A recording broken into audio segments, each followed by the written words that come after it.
Hello. Perfect start. Very good. Ah! Ah, my ears. Why is it so loud?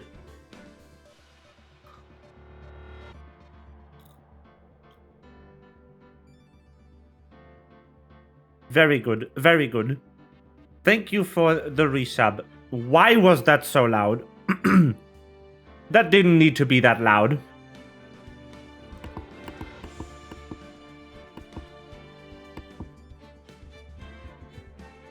Ah. I believe I found the culprit.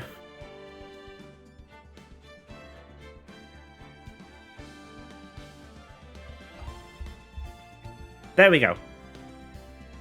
Hello.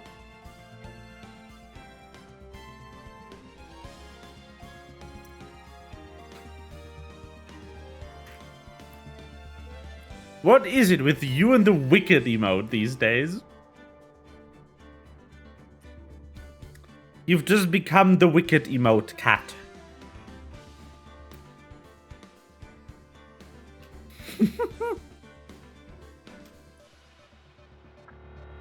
You know, the worst part about this is every time I see this emote, I have to think of one episode of the German version of American Idol called Deutschland sucht den Superstar. Where someone insisted on performing Scooter very poorly in front of the judges.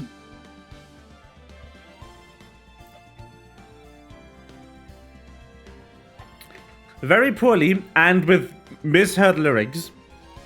I to this day do not know if that was a paid actor or if this guy was serious.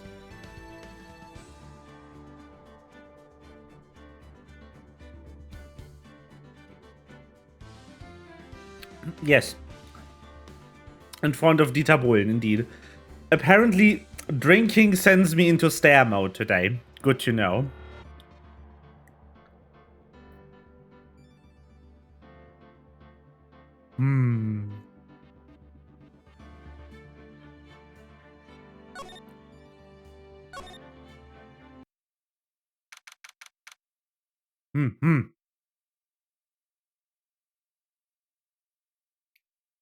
So, how has your day been?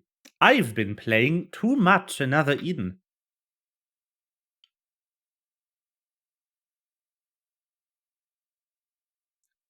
Primarily continuing hold on. I almost got it.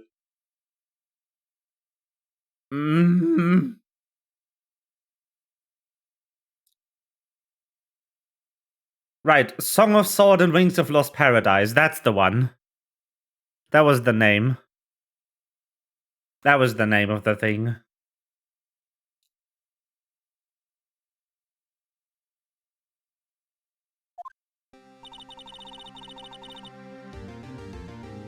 I know.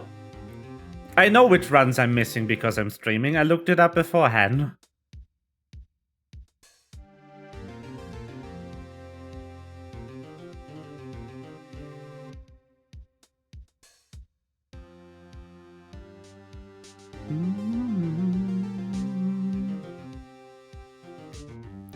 You know, my favorite run of the event so far has actually been the reserve run that they shoved in Monday night.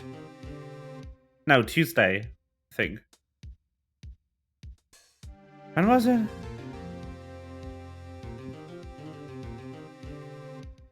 No, Monday night. Because Sonic Adventure Battle was delayed. Which was a wonderful game called Whiplash.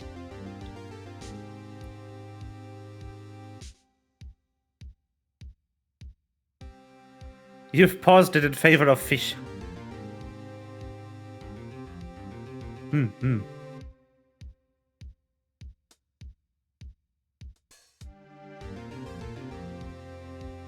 doing some chatting before we actually play a game.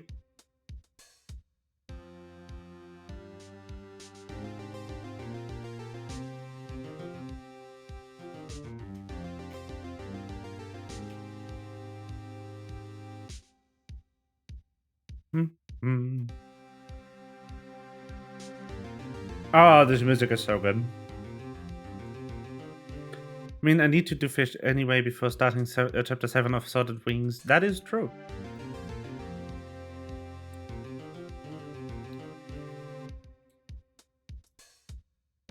Just chatting, Snake? No. Also, please name it correctly. Please use its full name. Song of Sword and Wings of Lost Paradise.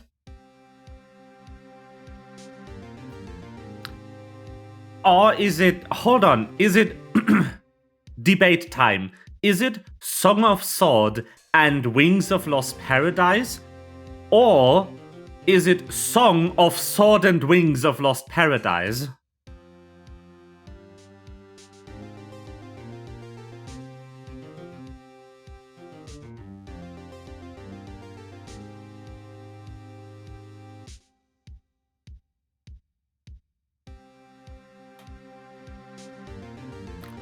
Does Song of modify just sword? Or the whole sentence? So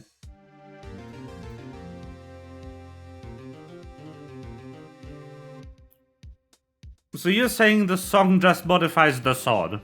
Or the off just... congruates the song to the sword? I think that's the word. I'm so happy Melva isn't here because that was surely the wrong term.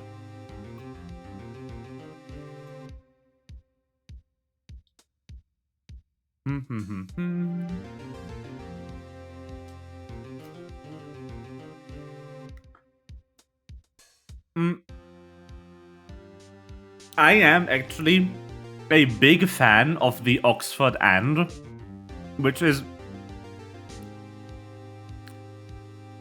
using a comma before an and that doesn't concatenate an enumeration. So, the title of this episode would become Song of Sword, comma, and Wings of Lost Paradise. Which just cleanly separates the two half sentences. Because otherwise it could be Song of Sword and Wings of Lost Paradise, or Song of Sword and Wings of Lost Paradise. So, the song being of a sword and of the wings of Lost Paradise. There's 3 possibilities if you don't have any punctuation in there.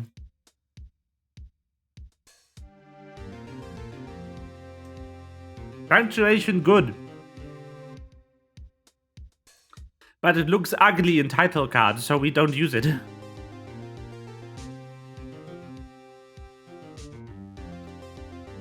I actually am pretty knowledgeable about how a Metroid Dread speedrun looks. I also am quite knowledgeable of how a Metroid Dread casual run looks, which is poorly. Just bad.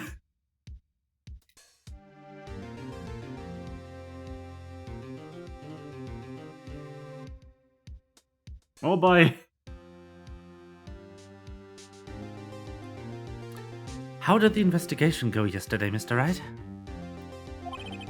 Frankly, there are still a lot of grey areas. Or rather, the whole thing is one big grey area. Don't worry about me. No matter what the outcome, I'm ready to accept my fate.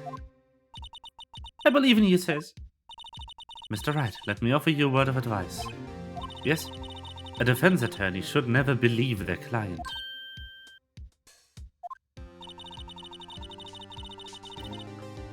The defendant is called to trial because they are suspected of wrongdoing. Never forget that. Miss Sky, you remind me a lot of Mia. But there's one decisive difference between you and her. And that is, you're not a defense attorney. I believe it's almost time for the trial.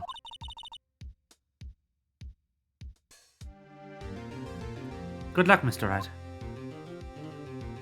I said this yesterday in a conversation with a friend. I somehow hope that Metroid Prime 4, whenever it releases, will have the same kind of out-of-bounds glitches that the first 3 entries in the series have. Which unfortunately is only ever going to happen if they intentionally re-implement the way the old engine worked. But that would be so funny.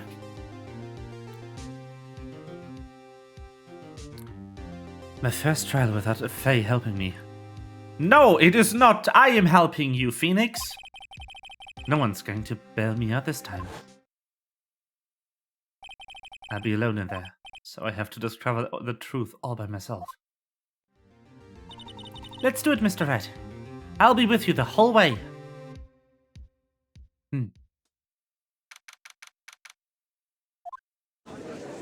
Edgy! Gonna need a snake anyway. Yeah. Call is now in session for the trial of Miss Lana Sky. That was not the voice. I am not doing it correctly. I am doing how someone desperately trying to do an old man sounds, but they are clearly in their 20s. Sorry.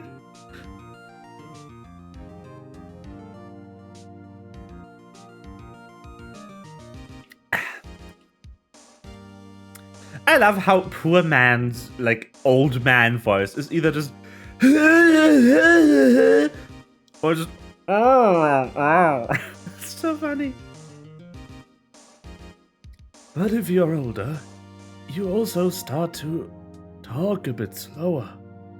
You need to take your time when reading the lines. Make sure you're not putting too much energy in your words.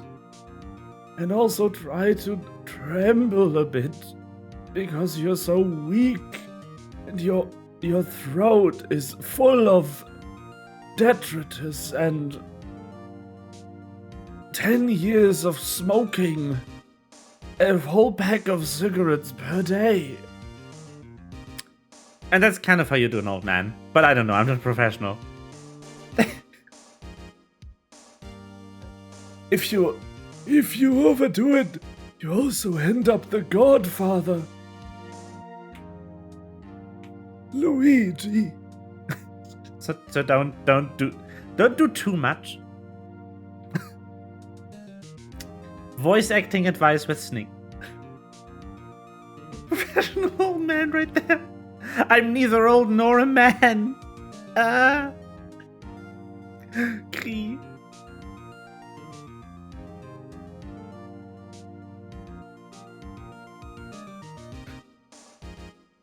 I'm also not a professional by any means. Not in this field, at least. I am pretty good at computer. The defense is ready, Your Honor. The prosecution has been ready for a while, Your Honor. Edgeworth. It's been 2 months, but I haven't been in a courtroom since this trial. How are you alive, Phoenix? I hope that personal feelings will not be a part of the proceedings today, Mr. Wright. I will choose the path I think is right, regardless of what those around me might say. The judgment to be made here is in our hands.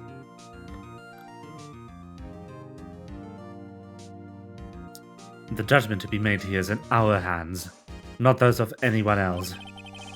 Very well, Mr. Edgeworth. Your opening statement, please. I forget what voice I used for the judge. I will figure it out. No worries. You're not old.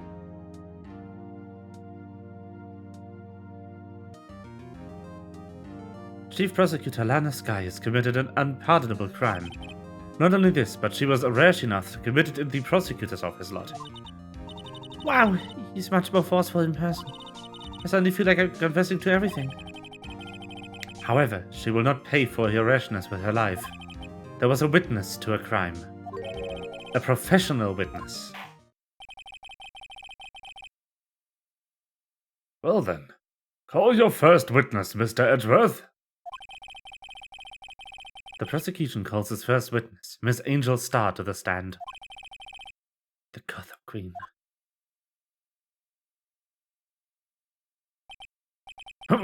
Haven't I seen you somewhere?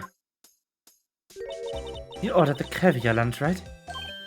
Oh, caviar! I've never eaten caviar before. The judge is really wolfing it down. And for you, I have a Fiesta Bowl. Thanks. Will the witness state her name and profession? And you, sir? Did you order the fingerprint lunchbox? It's too early for lunch. And name your name and profession, please. Well, Your Honor, how does it taste? So this is why everyone raves about caviar. It's so tasty, it hurts. I always thought caviar would taste like pickled tapioca. What the heck does pickled tapioca taste like? Name, profession, now. Me. The name's Angel Starr. Don't forget it. Don't go forgetting it. I find myself running a lunch land these days. Is that what you wanted, Mr. Edgeworth? Very well, witness. Please describe the incident to us. The prosecution will wait. I'm not finished eating. Hurry it up! Very well, Mr. Edgeworth. As you know, we usually call on the police to provide a description of the crime. Your Honor, as Mr. Edgeworth has said to the court, I am a professional. What exactly does this mean? I love every time Edgeworth loses his patience. It's so funny. Him just going, name, profession, now. This is just the best.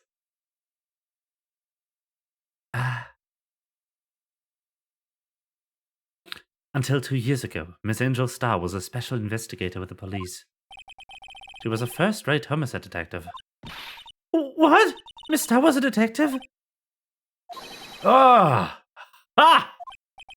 know who you are. Gotham Queen Angel Starr, Your Honor. Long time no see. Very well. You may continue with the description, Miss Starr. Just who is this lady?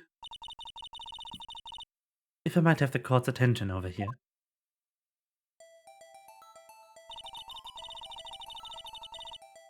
The parking lot at the prosecutor's office is divided into 2 blocks. A block is for the prosecutor's personnel. B block is for visitors and clients. A chain divider separates the 2 blocks. I suppose that's to keep visitors from taking up prosecutor's spaces, yes? The crime took place by a car in the back of A block. In the car's trunk. The killer stabbed the victim with this knife and went to drive the body out. Unfortunately for her, there was a witness, and an arrest was made on the spot. And who was this valiant witness? Why? Okay, no tracking for me. Cool.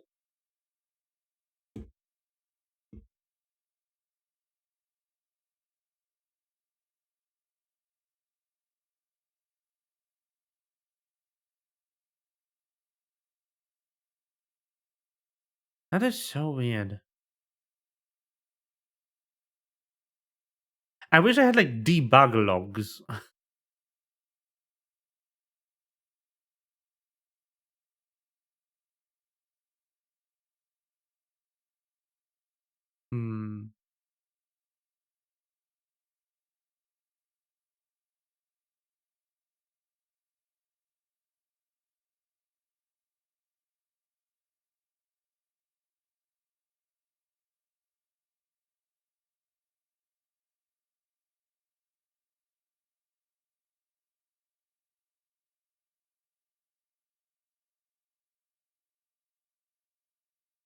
Huh.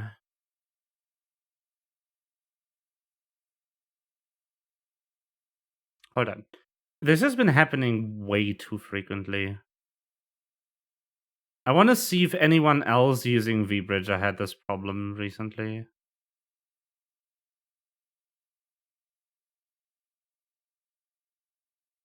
Now I want to go to the discussion board.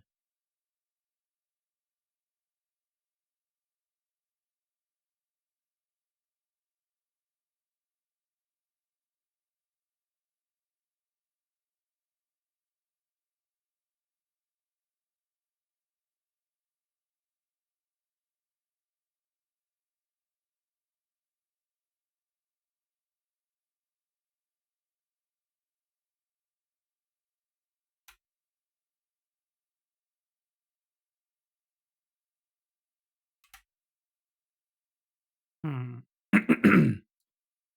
Doesn't look like it. That's even worse.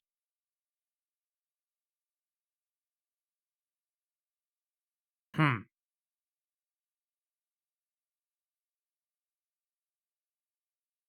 Strange.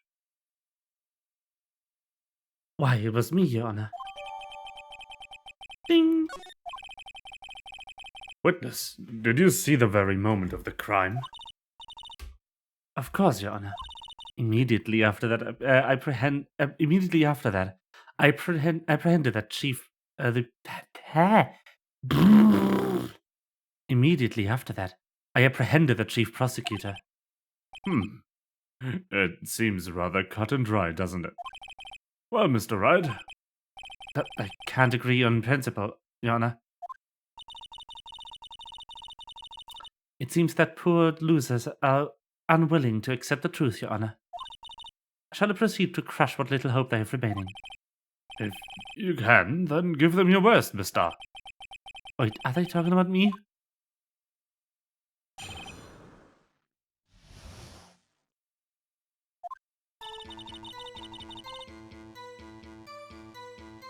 Somehow, I always knew a day like this would come. I was on my way to deliver my lunchbox to my boyfriend, when I sensed something. Perhaps it was a finely honed detective's intuition at work.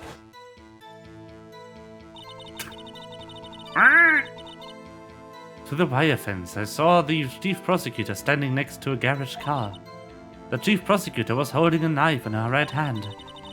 Then she thrust the pointy tip of the knife into Detective Goodman's chest.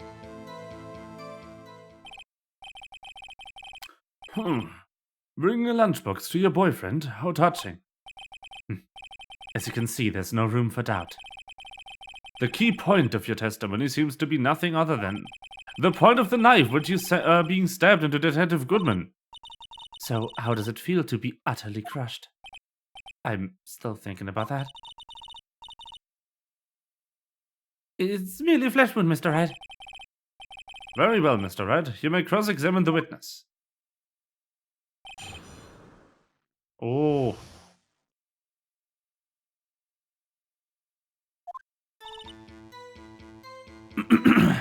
Okay, just a flesh wound, yes. Let me review the court record first before I do anything else. Obviously badge.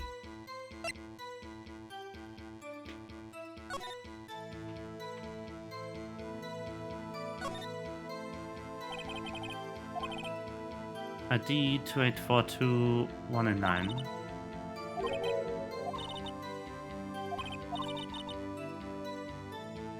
Sergeant Bruce Goodman, yabba-dab. Yabba-dab. See? Wouldn't that be better? Yabba-dab. Well, it does have a certain ring to it. Exactly my point. Bidge. Yes.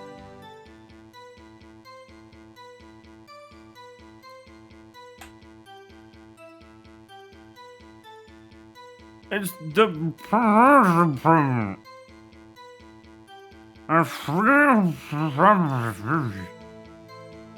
Police department. I love that it's just clearly just blurred. Someone just went to town on the texture with the Gaussian blur filter in Photoshop. This thing.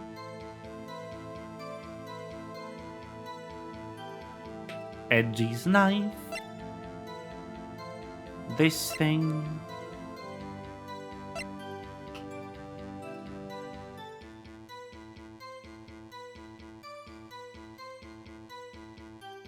One knife wound. Blood from chest wound.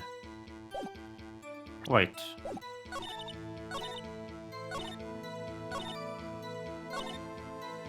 Okay, yes, it'd be. Anyway, that's sus. How did you know? I respect the prosecutor's basic abhorrence of crime, yet their methods are ugly and twisted.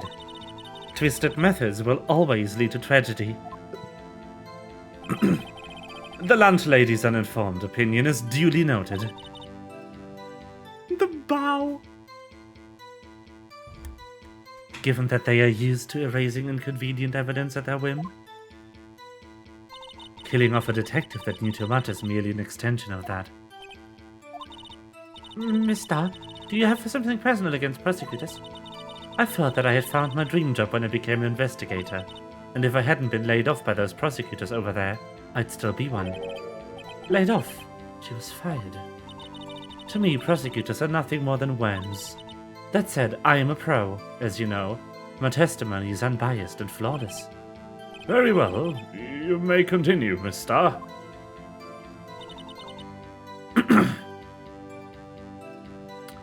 Ha!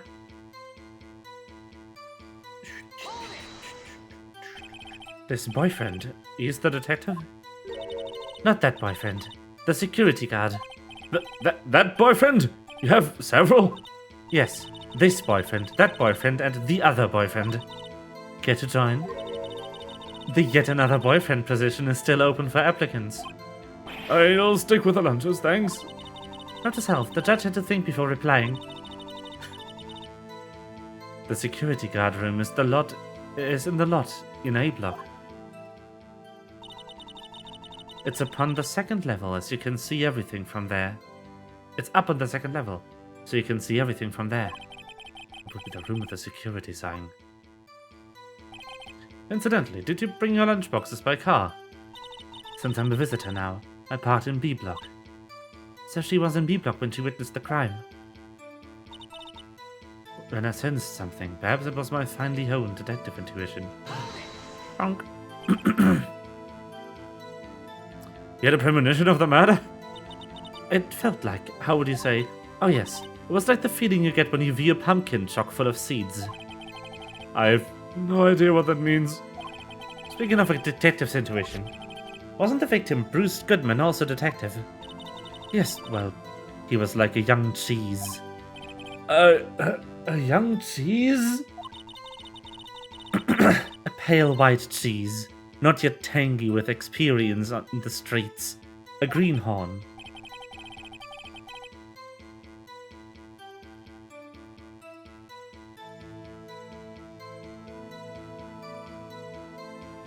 Cheese.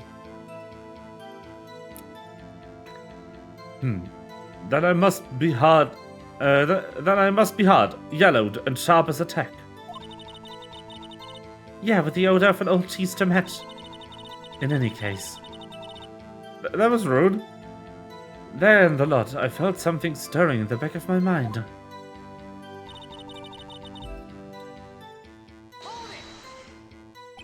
By garish car, you mean?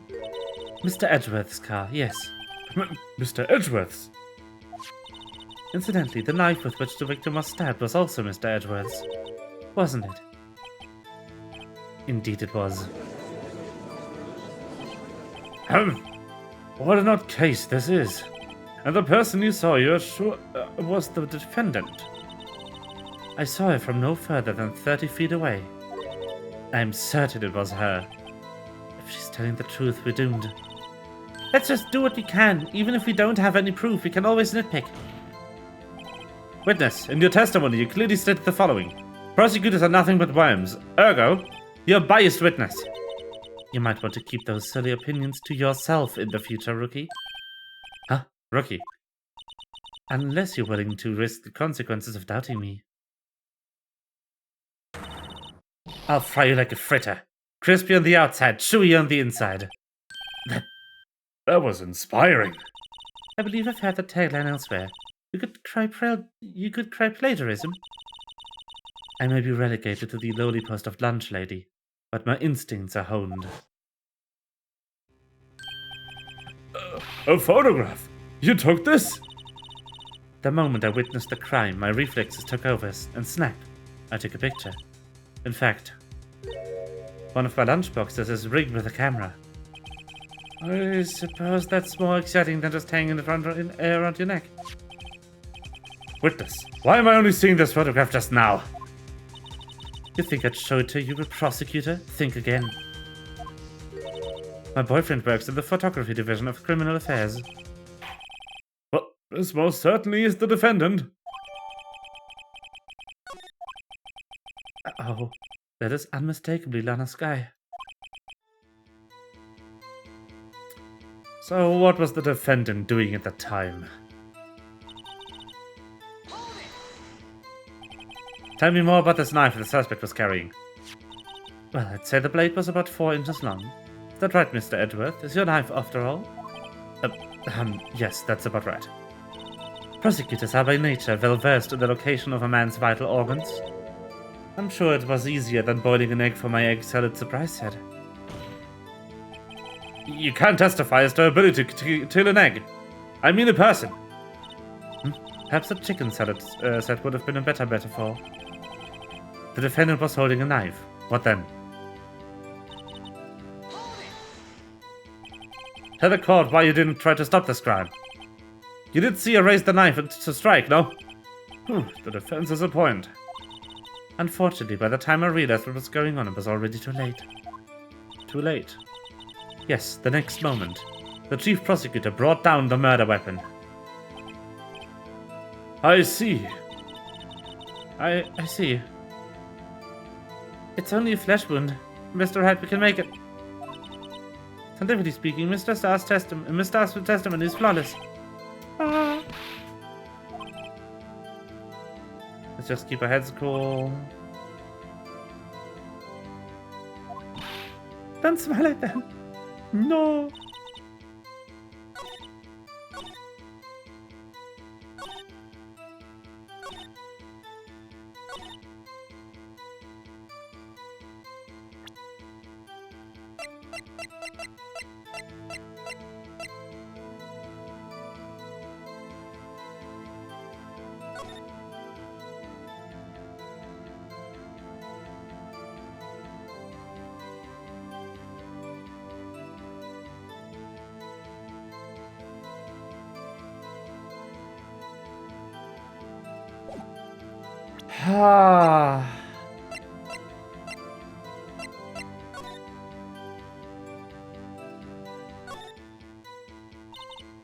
Blood.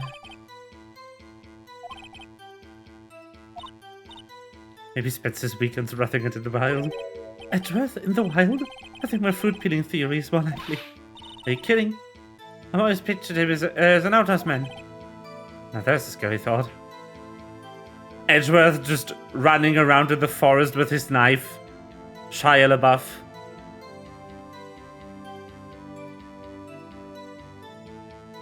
Actual cannibal Miles Edgeworth? Nah, it doesn't work. It has to be actual cannibal Shia LaBeouf for the song to work. Critical.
I am confused.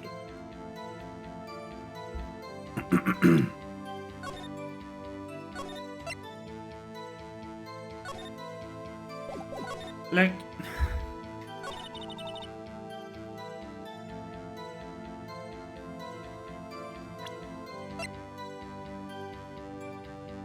what do I do?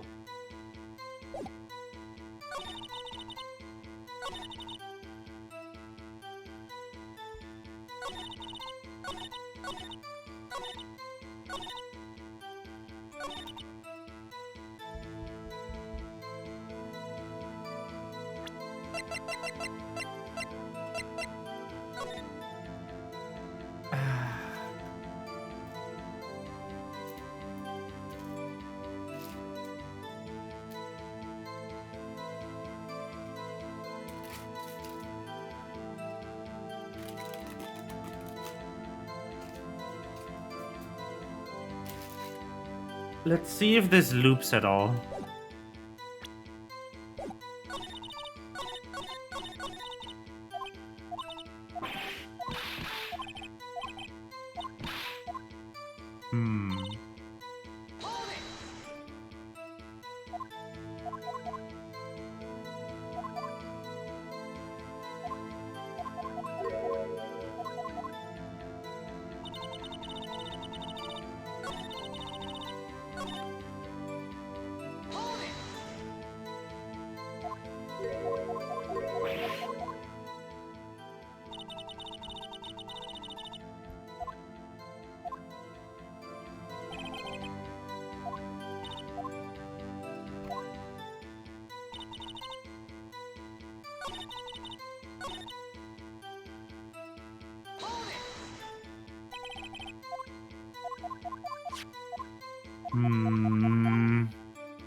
There's no contradictions anywhere.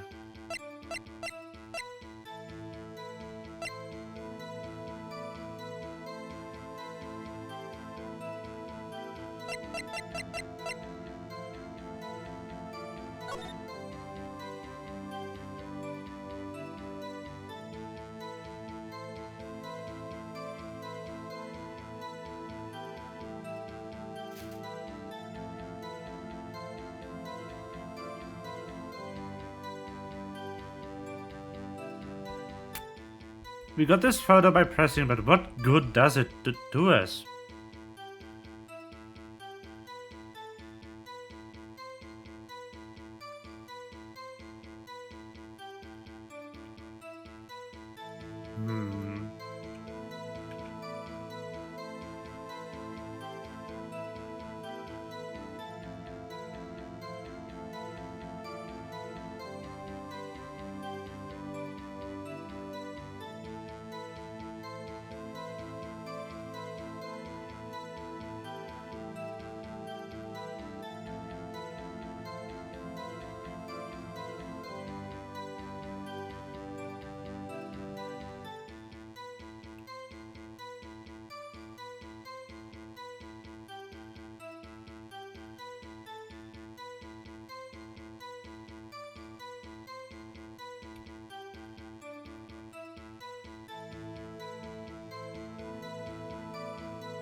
Wait.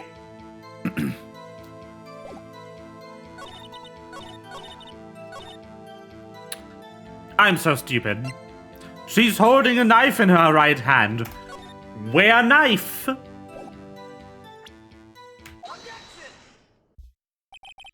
And you witnessed this.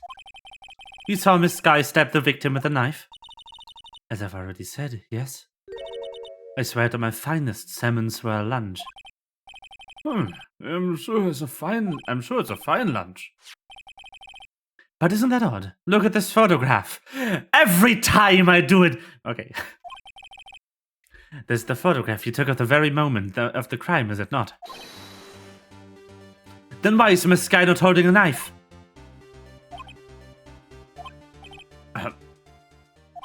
Mr. Edgeworth, your thoughts?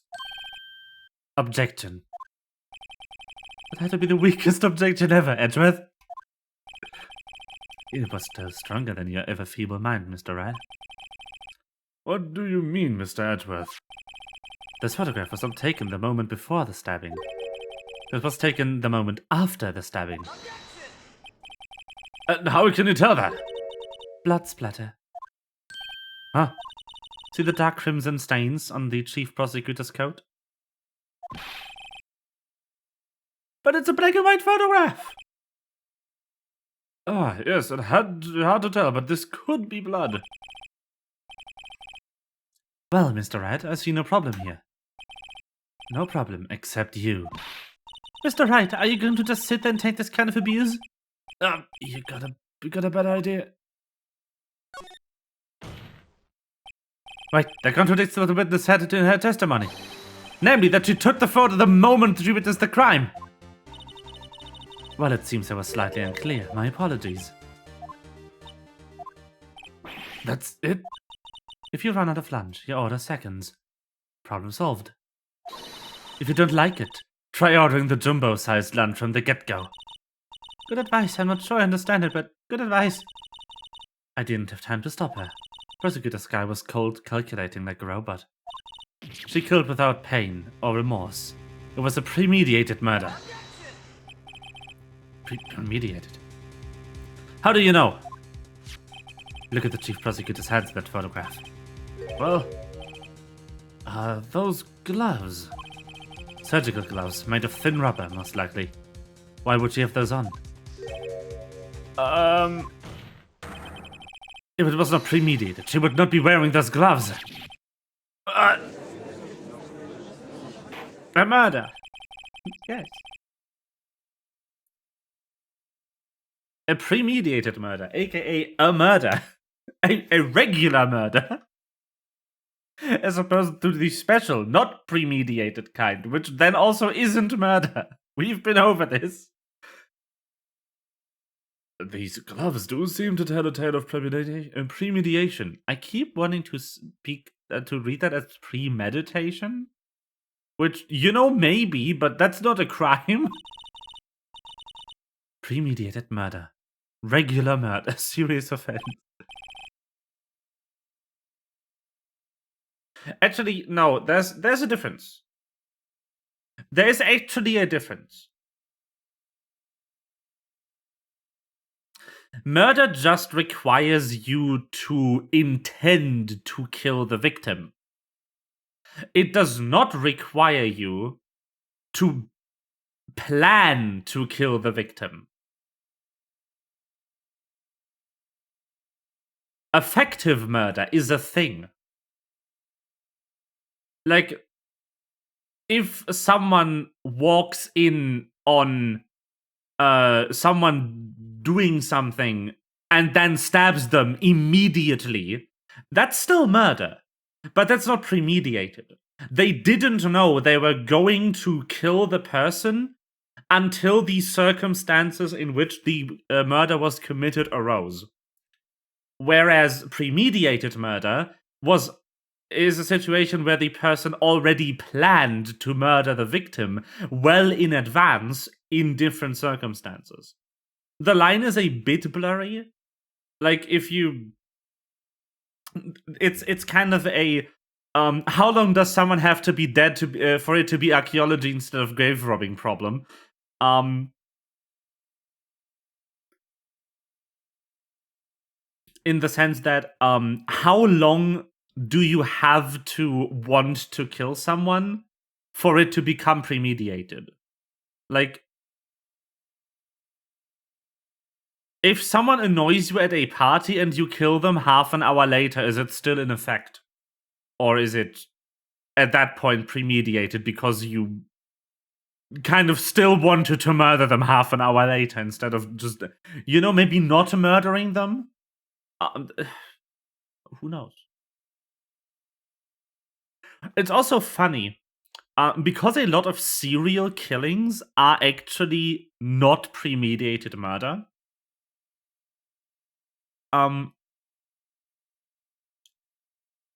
Because a lot of serial killers had random selections for their victims. They would just run into someone they wanted to kill and then abduct and murder them. That is something that happened a lot, which is also why a lot of serial killers were so hard to find, to arrest. If there's no clear connection between the victims, there's no way you can make a profile of the killer. So it takes way longer to find out who the fuck it is. You know?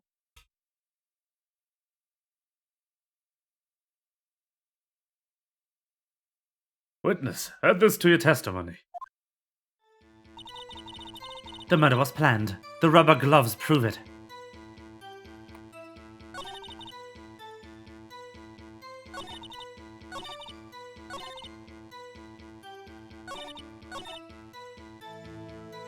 Press.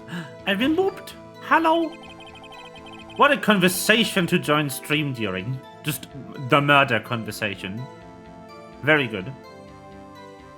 A boop. During the trial. Very good. I will need it. What if she was just in the habit of wearing gloves, like driving gloves? The gloves were admitted as evidence when the defendant was arrested. They were rubber gloves of the kind used for autopsies. In other words, when the chief prosecutor came to the crime scene, she came to do murder. It's the only possible conclusion one can make. Everything was planned. It was a premeditated crime. Impressive. I'm sorry that took you off the force, mister.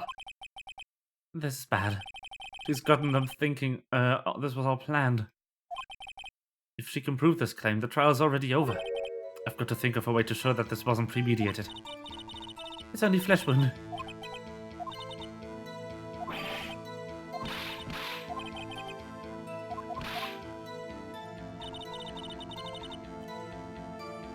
Okay, what do we have?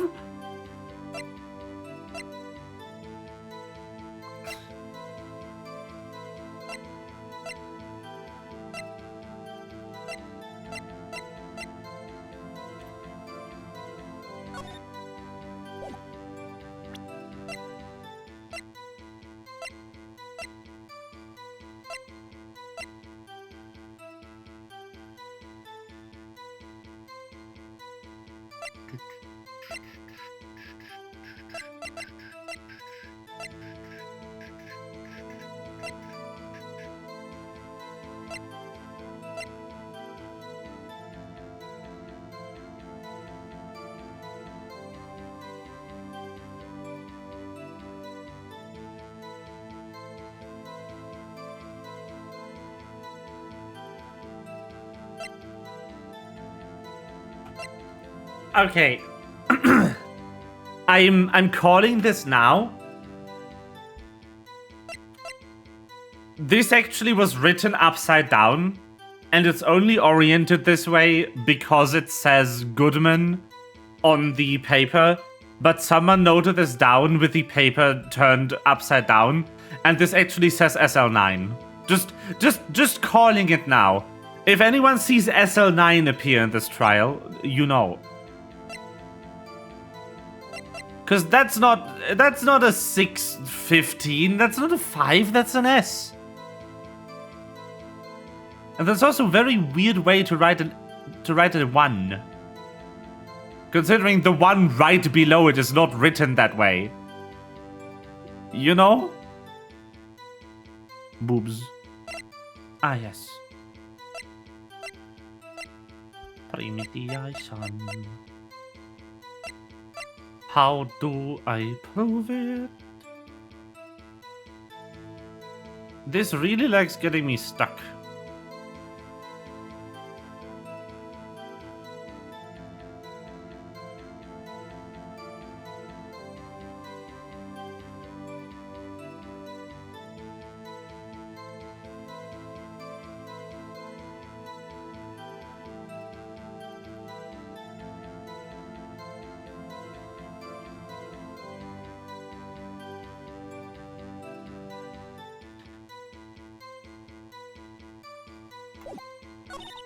I'm so intimidated by this trial. I should just start pressing things. My first immediate instinct was, if the murder was planned, why didn't she bring a weapon? Witness, do you know what this is? Are you trying to test me?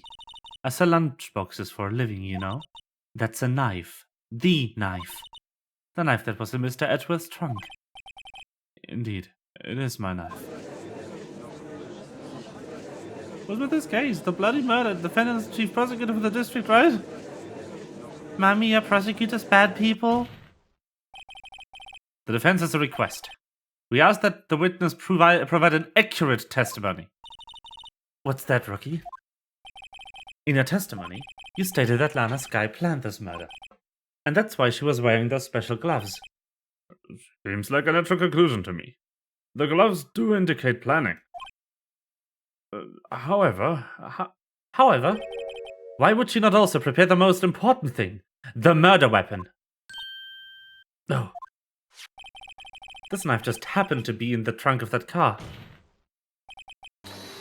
Ladies and gentlemen, if you're going to plan a murder, you don't forget the weapon. Why would someone bring a child to a murder trial? I don't know. Don't judge their parenting.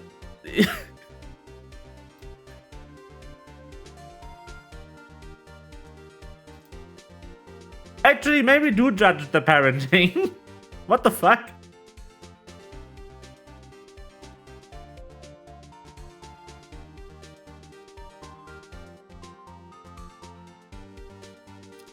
Order! Great, now the tide is turning in a favor. Great job, Mr. Wright. My sister's as good as free. Especially when the witness is a bimbo with her boobs on display. I mean, she's not a bimbo. You do realize that implies stupidity, right?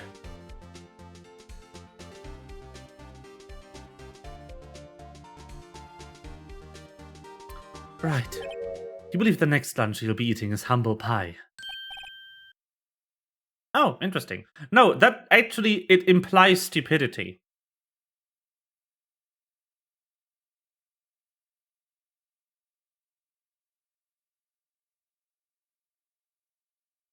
One of the peeps of the jury couldn't find a babysitter.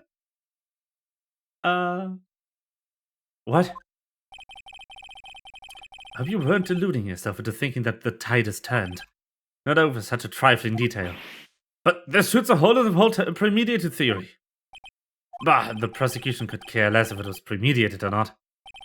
The only one who seems to care that is lunch lady over there. The defendant, Lana Skye, murdered the detective with a knife. That's the only thing prosecution needs to prove, nothing else. Very good, Mr. Prosecutor. I suppose you think you're clever now. But you know as well as I do that she planned on killing him. It was planned! If it wasn't. Why would she... I believe I'd like to hear your testimony again. Witness, please tell us only what you saw, not what you thought.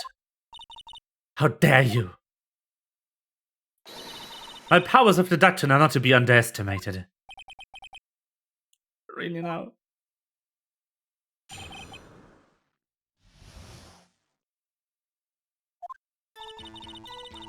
Lana Skye intended to murder Detective Goodman. That's why she called the victim and all the way to the prosecutor's office. I'm sure the chief prosecutor has a grudge against the victim. Nothing else could drive that human machine to plunge the knife in again and again. Okay, now she's just slipping. So if I ordered a pizza, doesn't mean I'm planning to kill the delivery boy? In any case, the defense may now cross-examine the witness. Now you're just slipping up. There was one stab wound.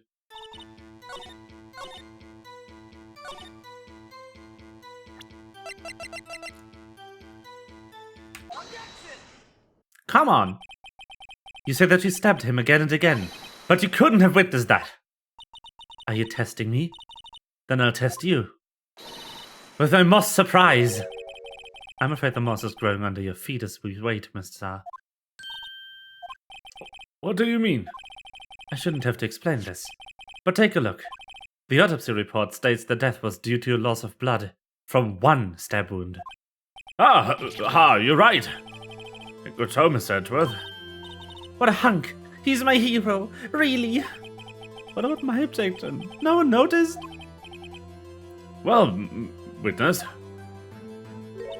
You got the crime scene set, right? Oh, thanks.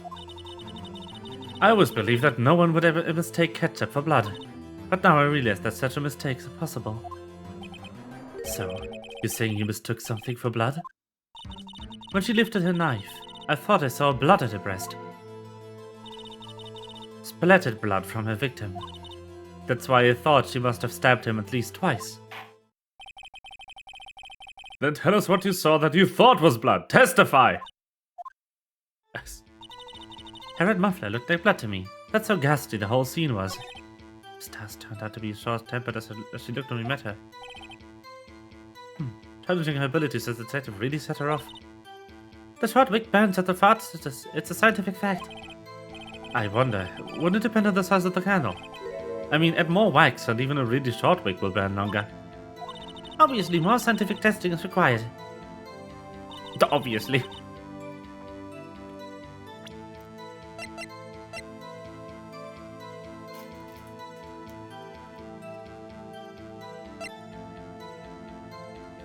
By the way, this is true. The wick of a candle only is used as fuel if it's out of wax. That's why candles get shorter on their own.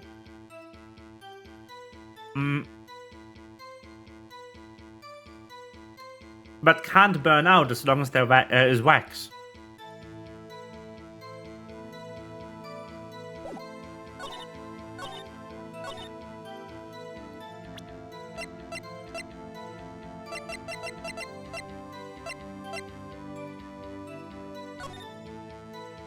She isn't wearing a muffler? What's a muffler? Someone with better English knowledge than me, what is a muffler? Is it a scarf?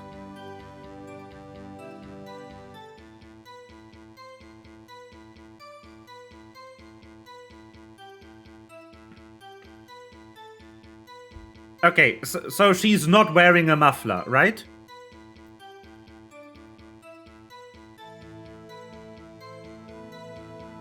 In this image.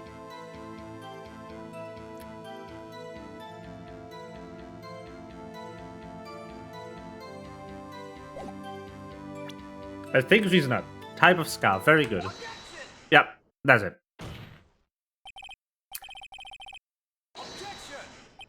The witness is clearly not suited for detective work. Oof. What? The suspect was not wearing a scarf or muffler of any kind when she stabbed the victim. And you've proved it yourself with this photograph. Huh? But that can't be! Only a professional lunch lady would be so utterly clueless.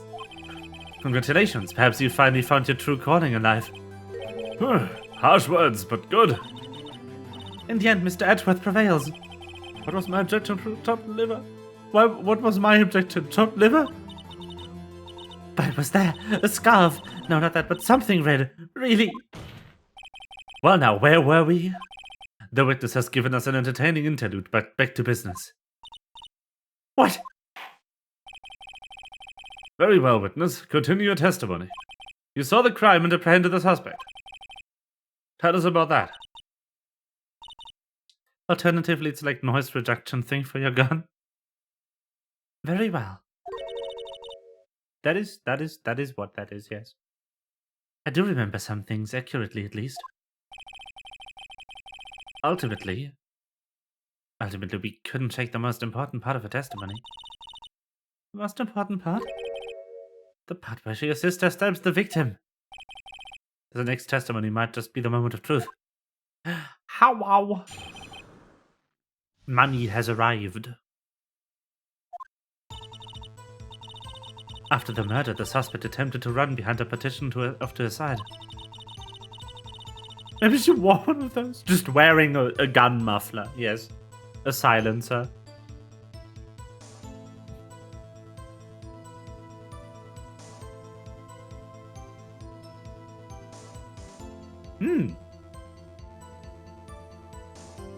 I quickly caught her, explained the rights to her, and arrested her on the spot. Ah yes, when I arrested her, she mentioned her muffler. That's what had me confused in my earlier testimony.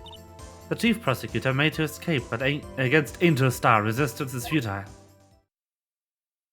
Freshly toasted. I see. You're quite determined about the scarf, aren't you?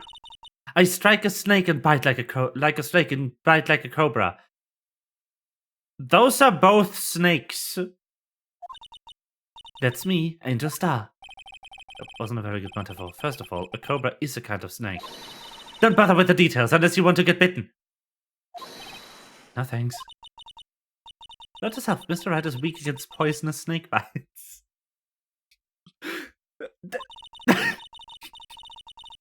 Aren't most people? Is a snake?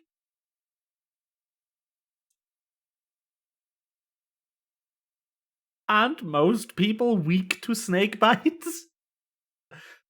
The chief prosecutor tried to resist, but her efforts were in vain. She knocked my hands aside, kicked over an oil drum. An oil drum? How to imagine. Oh, she's beautiful, but deadly. A predator, this one. A leopard woman. The fuck? Very well, Mr. Wright. Your cross-examination, if you will.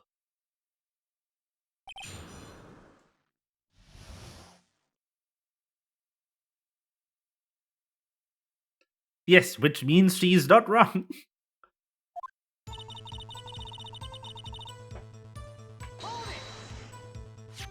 So where's this partition of the floor plans?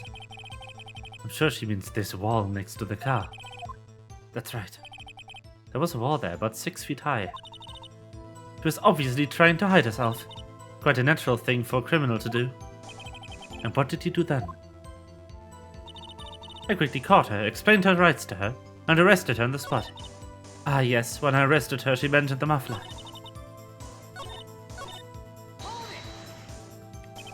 We say quickly. Were you close to the suspect? As I just said, I was only 30 feet away from her the whole time.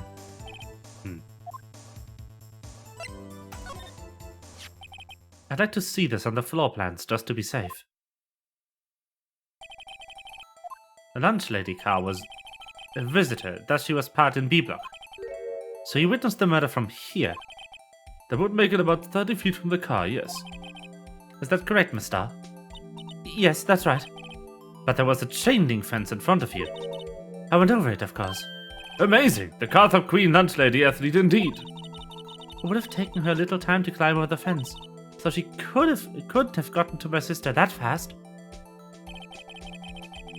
Yeah, that fence was about 9 feet high, too.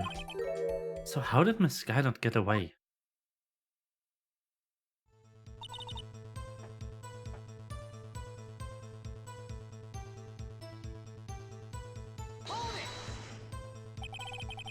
She mentioned the muffler. What exactly did you say? If I remember exactly, I would have told you in my testimony. Cheeky. Anyway, all I heard her say was the word muffler. Just that one word.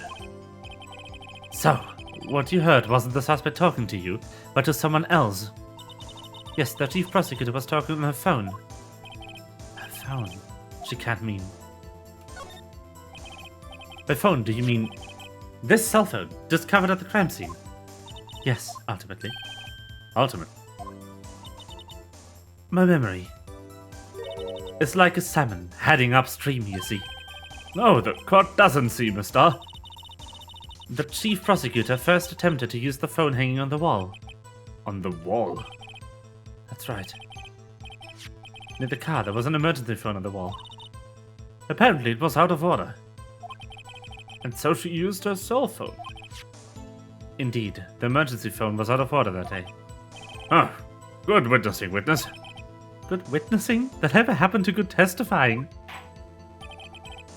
You should, of course, add this to your testimony. The things I do to please this rookie defense attorney.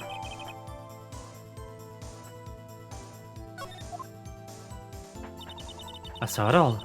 How she tried her phone on the wall, but had to use the cell instead. Do you think you could restate your testimony for the court? Ah, I was going to ask the same thing. I'll only say this one time, so listen close, rookies.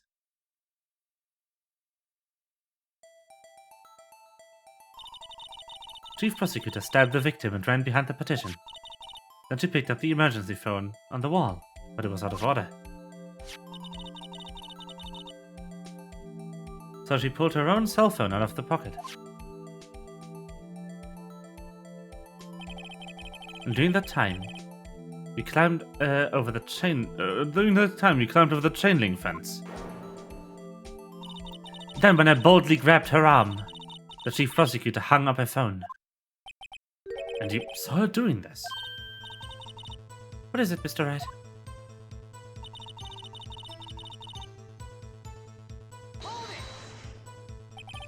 She made to escape. Can you be more specific? She brushed aside my hand and ran. It was a terrible sight to see, like a dollop of lard and a pâté of foie gras. Ah! She even kicked over an oil drum at me. An oil drum? There was an oil drum lying on the side of the scene of the crime. But it's strange. What's that? If she wanted to escape, why didn't she run the other way? The other? Ah! The parking lot entrance. That's right. It doesn't make any sense that she would run from behind the partition to the oil drums. Excellent. More mysteries. Hope we could solve a few before fighting more, though. So Miss Sky tried to run. Sorry my sister's so suspicious, Mr. Wright. Not as sorry as I am. But she didn't do it. You have to believe me.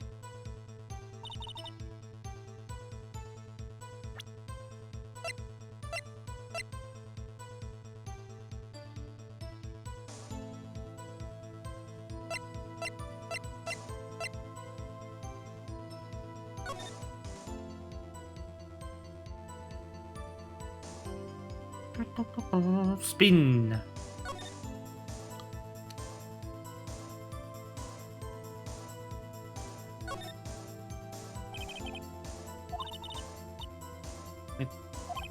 No, that's nothing.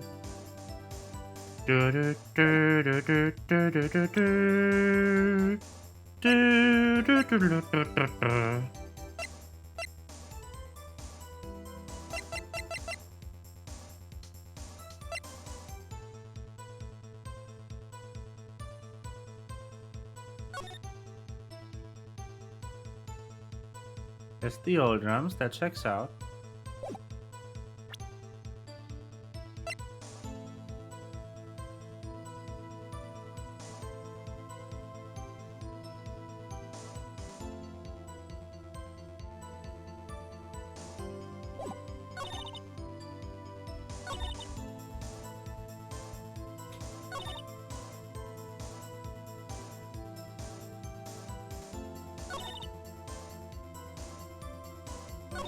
I think I could present the floor plan on this statement, because if she was standing where she testified she was standing, there's no way she could have seen her try the phone on the wall and use her cell instead. Yep. Mr. I have to conclude that you have a personal grudge against Miss Lana Sky. The witness is a former detective. Her testimony is unmarred by personal bias. Well, who would have thought you would be my knight in shining armor, prosecutor? You who, together with the chief prosecutor, kicked me out of 2 years ago? Well, Mr. This is a fatal contradiction with your testimony. How do you explain this? I don't know what you're talking about. Mess with me and I'll make you cough it all up. Let's look at the the floor plans. You said you witnessed the crime from this point. However, if that's true, you couldn't possibly have seen Miss Sky making that phone call. I believe you see what I'm getting at. That emergency phone was on the back side of this partition. If indeed you were in B block, you couldn't have seen it. What? Ah! Order! What is the meaning of this? It's simple, Your Honor. She's not coughing up lunch. She's coughing up lies. That's quite a claim, Mr. Wright. Perhaps you will allow me a question. That is exactly what lie the witness has told the court. Here's where the counterattack begins. I can't afford to get this wrong. The witness lied about where she saw it. What's significant about that fact? Nothing. Therefore, it would be pointless for Miss Starr to lie about it. Pointless to lie, I see. But say the witness did actually see Miss Guy using the emergency phone. It would mean Miss Starr witnessed the crime from a different direction. A different location. No, that's pointless lie if I've ever heard one. Before you call my lie pointless, at least let me tell it. Let me ask a question, our clever wordsmith, Mr. Wright. Just where was the witness when she saw the crime? Obviously, the security room. Where else?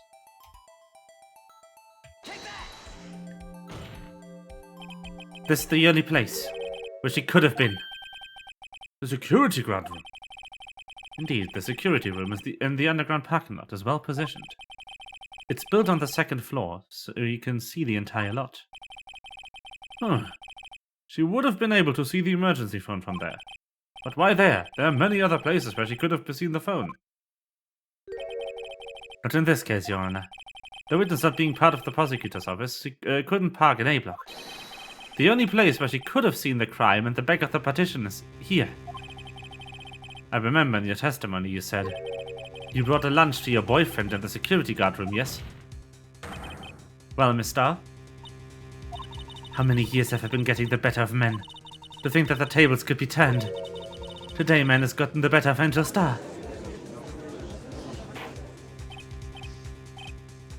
Order! Order! Witness! What have you done?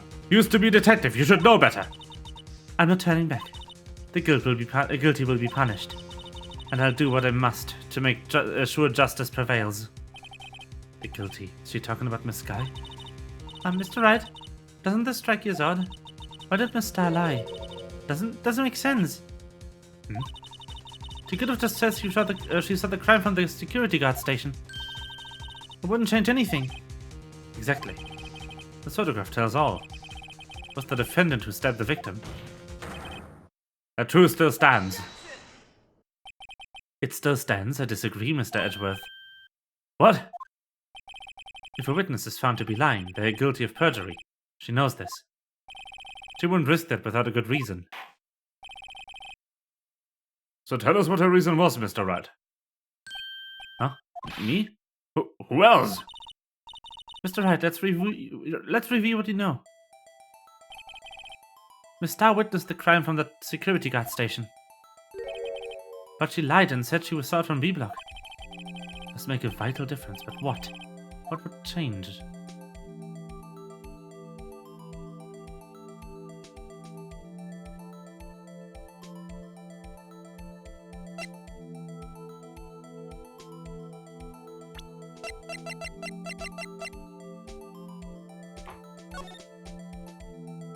Okay.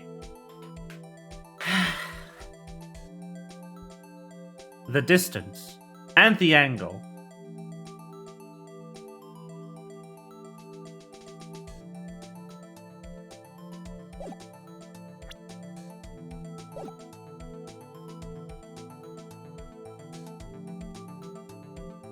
I think the angle might be more significant. Why, the angle at which she saw the crime occur would change. The angle? What do you mean? Well, the security guard station is on the second floor, and, she would have sort of a more 3D view of the crime. And this is important. Why?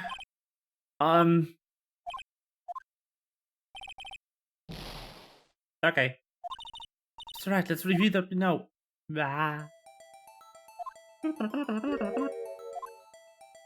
Distance, too. It changes the distance between her and the scene of the crime. My condolences, Mr. Wright, but one look at the floor plans is quite clear. The distance between the scenes of the crime and the guard station is 30 feet. I don't see how that would change what you could see. What she saw is not the question here. What matters is the time it would take her to reach the scene of the crime. Miss Starr, you witnessed the crime from the security guard station. How long did it take you to go from there to the scene of the crime where you arrested Miss Sky? Well, witness. You. Yes. You ordered the squid wheels, right? Quality of my lunches has gone from low to inedible. I was bringing a PB&J lunch with fresh boysenberry jam. The fuck's a boysenberry? To my boyfriend. Huh. Boysenberry for the boyfriend. He was at the station, so I waited. I witnessed the crime from Glasswald Station. And before I knew what I was doing, I found myself running toward the scene. But the door was locked. I couldn't open it.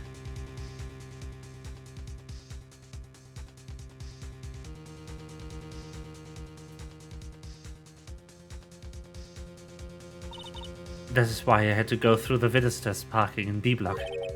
That's quite a detour. It probably took me at least 5 minutes to get to the scene of the crime. 5 minutes?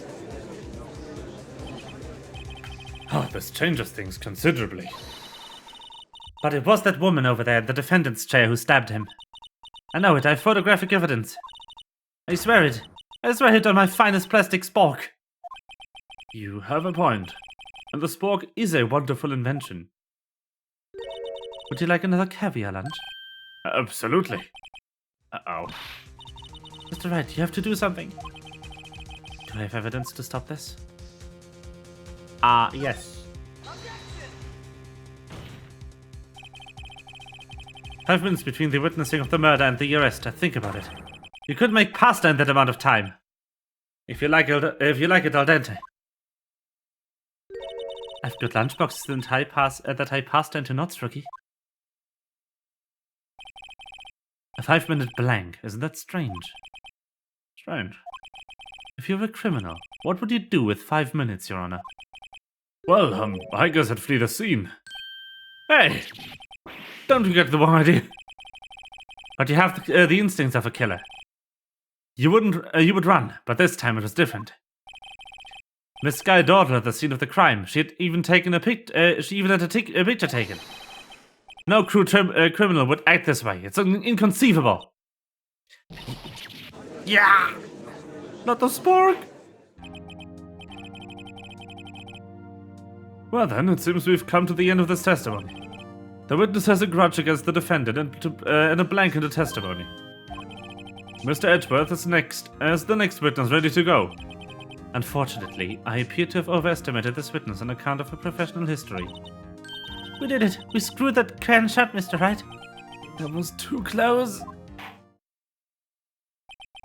I'm afraid that the Carthop Queen has been dethroned. And with that, court is adjourned. Yeah.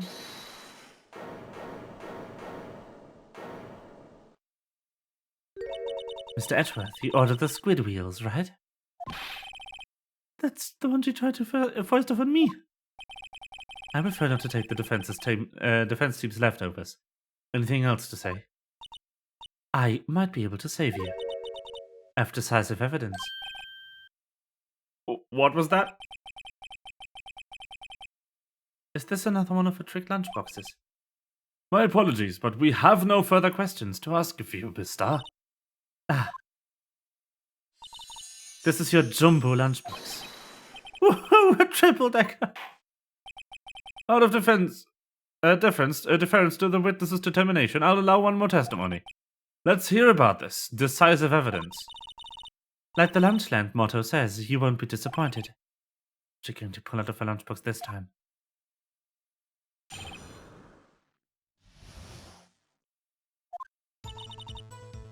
I should have mentioned those 5 minutes when I wasn't looking at the crime scene. Now, to the matter of the victim's shoe. Did I not bring this up? 2 types of blood were found in this shoe. One was of course the victim's, and the other blood type matched that of the defendant, Miss Lana Sky. The shoe proves it. It's flawless, decisive evidence. What? There was blood found in that shoe?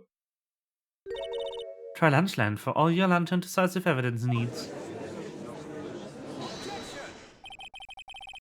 Witness, what's the meaning of this? Why is this the first time I've heard of this evidence? Simple. As I've already said. I don't trust you with evidence, Mr. Edgeworth.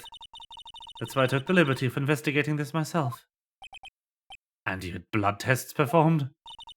Didn't I mention? I have 3 boyfriends in forensics.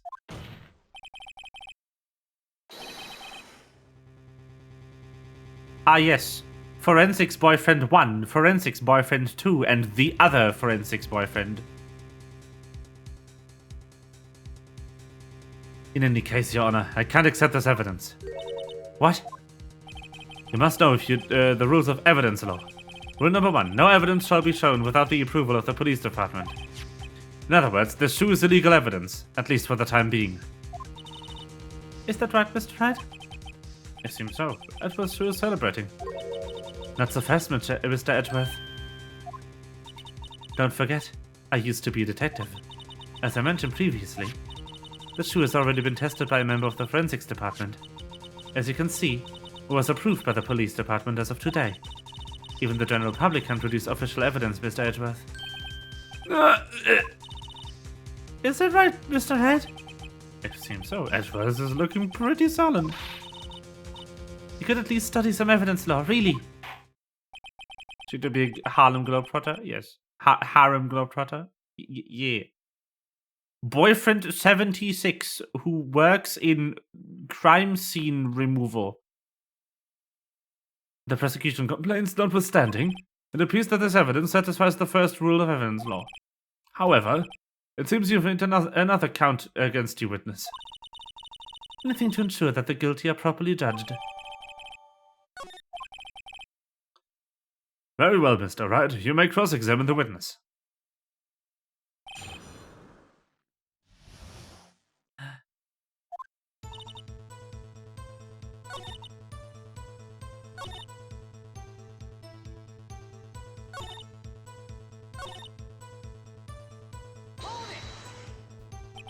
I can't let this evidence go through without a fight. You ordered the peppered fish guts, right? Some like it hot, Mr. Wright. Some like your client. She's in enough hot water to make a whole vat of soup. But why is she working at the clothes store? Mr. Wright, do you or don't you have a problem with this shoe? Problem? There is problem. Don't imagine things. I'd say there's one critical problem with this evidence, a clear contradiction. Gleam in your eyes. You're still a young rookie. I'd give you a peppered fish gut now, but you couldn't take the heat, could you?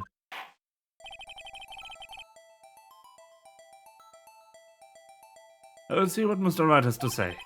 What is contradictory about this victim's shoe?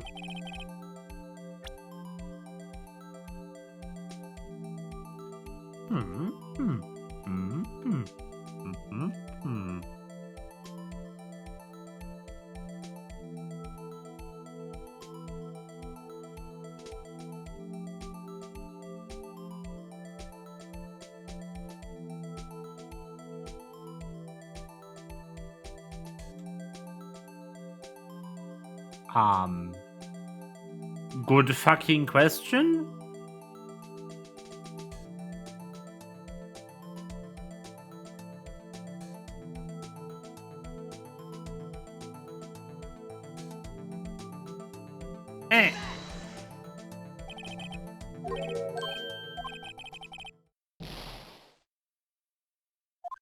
Take that finger, point it as you got in your own head.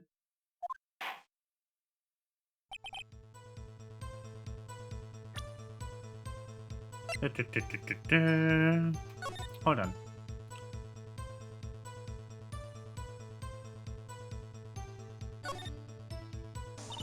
It's blood. It's my sister's, right? It appears so.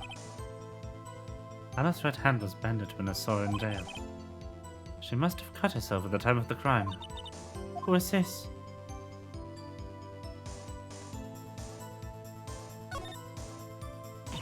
Ah, there's blood here too! On the sole of the shoe. It's got to be the victim's. He must have stepped in a puddle of his own blood. All this blood, it's horrible. This must have been the hot clue. How would the... Wait, this is the Wait, this is the victim's shoe? Am I stupid? Ow. I thought it was somehow Lana's shoe. No, how would he have stepped into his own blood?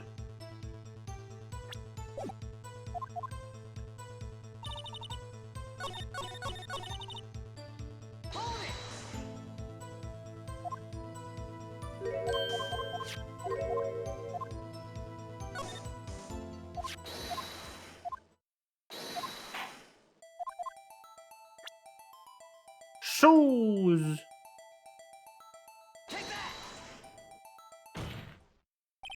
I wonder if you noticed. There's blood on the bottom of this shoe. Don't mess with me, rookie. Or it'll be your blood on the bottom of my shoe. Indeed, there is quite a bit of blood. It makes sense. The victim was stabbed with a knife. What could possibly be contradictory about blood at the bottom of his shoe?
Okay.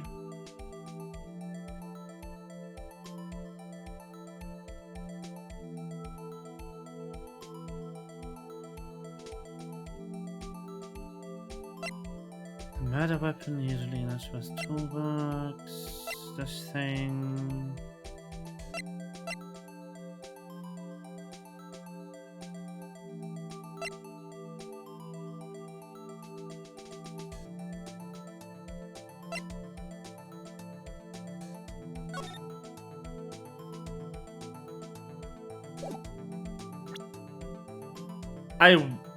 I wish I had the victim's, like, trace the way he was, like, dead here, because he kind of fell over behind out of the trunk.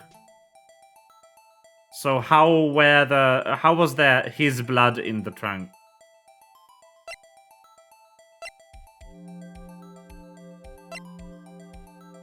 I think I could present this.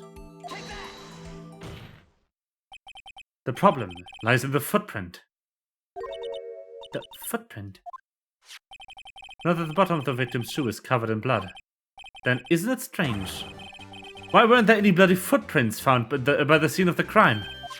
Ah! As you can see, there were no traces of any such footprints at the scene of the crime. It contradicts your claim about the shoe. Ah, that's where they wanted to go. This picture shows only part of the floor, so there could have been bloody footprints.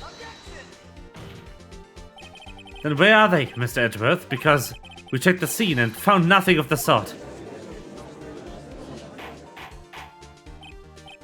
Order! Order! Well, witness. What? Huh? Good game, Mr. Head, but it's true that the lack of footprints is a contradiction. But then we have to ask why there wasn't a footprint. Oh. That's true. There's to be a reason why there wasn't a footprint. Think, Mr. Wright, think. Hey, I don't know what's not there. I'm just good at finding contradictions. What?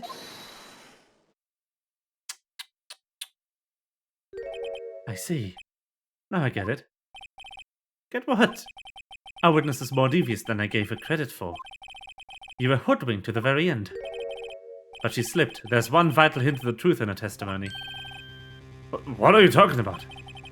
Think back to when she told us about apprehending the suspect.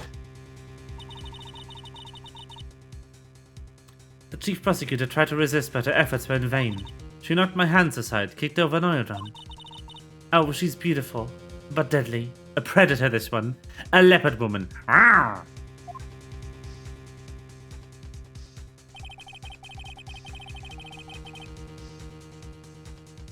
That's still like the most gay shit I've ever heard a witness say in these games.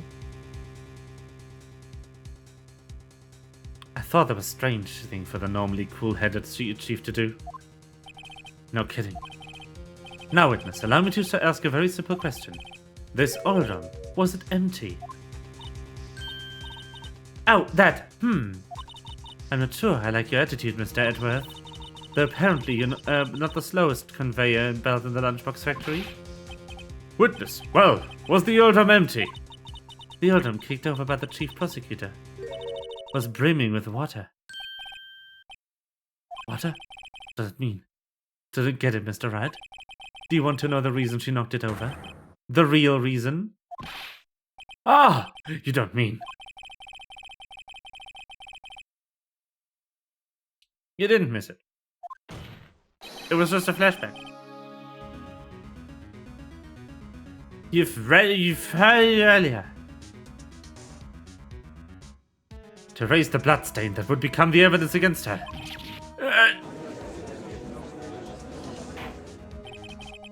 That ties things up quite nicely. The bloodstains left on the victim. Then after the deed was done, she knocked over the oil drum to erase her telltale signs. Why, that's the prosecutor's specialty, erasing evidence. That reminds me, Miss Skye's right hand was hurt. Didn't she say she cut herself when she stabbed him? So that's when my sister's blood got on the shoe. Well, I see no reason to prolong this trial. Mr. Wright, do something, please. What can I do? Your sister's confessed to the crime and she tried to conceal it. But... Enough. There's no need for further debate. The verdict, Your Honor. Very well. But Angel Star's on the prosecution side. She could have been lying about the water.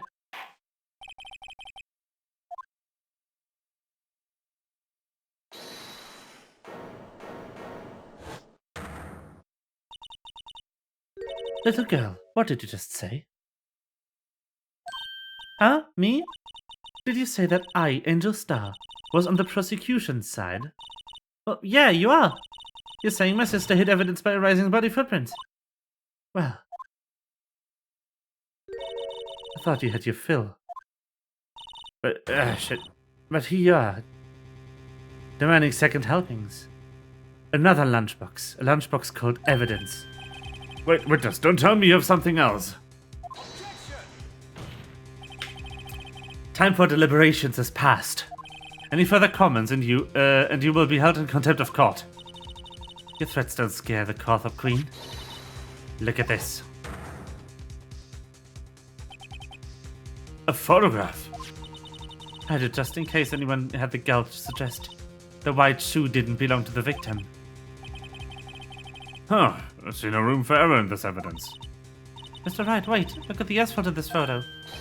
Hey, it's clearly wet! Erasing the last trace of doubt from the court's mind. Immediately after the murder, the crime scene was washed with water. Sorry, Mr. Wright. I guess I couldn't help after all. Not your fault, and you wouldn't win this case from the beginning. And it seems this is what your sister wanted anyway.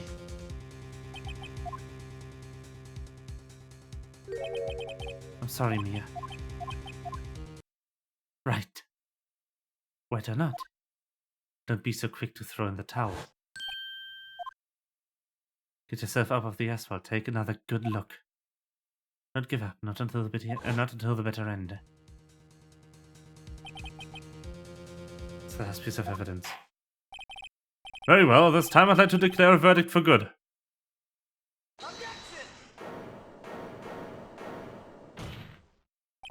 Your Honor, wait. What is it with you people? Can I hand down my verdicts in peace anymore? Can't I hand down my verdicts in peace anymore? This is the third trial where I get interrupted mid-verdict. Whatever it is, can it wait? No, it can't. Then it will be too late. Look at this photograph. The last one submitted. The trial isn't over until we give each piece of evidence proper consideration. So, Red, are you saying there's a problem with the latest piece of evidence? Yeah. I'll think later. Yeah, there's a problem. Right or wrong, I've got to go ahead with this. I suppose since we've come this far, we should give every claim a fair shake. Well, Mr. Wright, show the court the problem.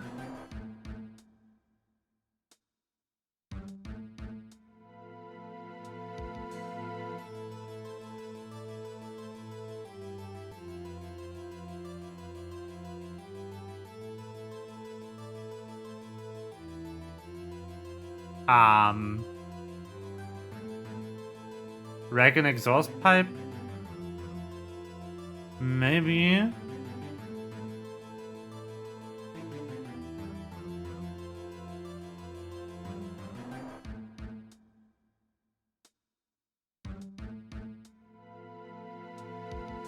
I mean, that is weird. I don't know if I would call it a problem, though.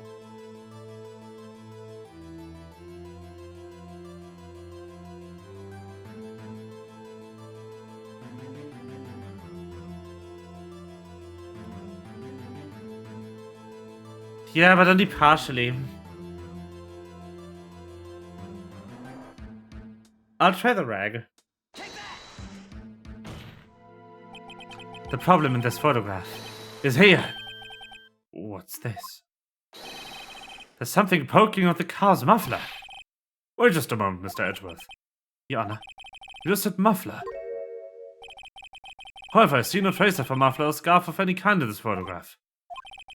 Muffler is also part of a car or motorcycle, Your Honor. Just think of it as part of the exhaust system, a pipe. I see, and I see.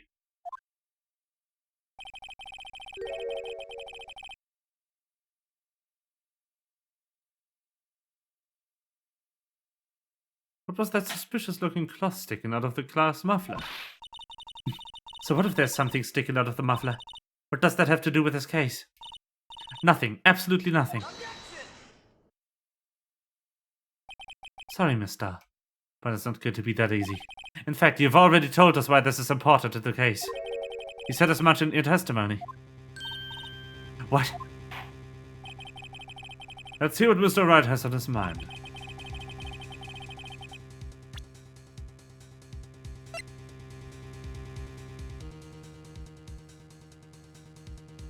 What? Oh, the phone call. I was like, why is it evidence selection? Ah, right. The muffler line was added to the phone. Recall your testimony for the court. Ah, yes. When I arrested her, she mentioned the muffler. That's what it me confused in my earlier testimony. Muffler. Ah! Could it be that the muffler you heard mentioned was actually this exhaust pipe? If so, that means this piece of cloth is vital evidence. Rarg.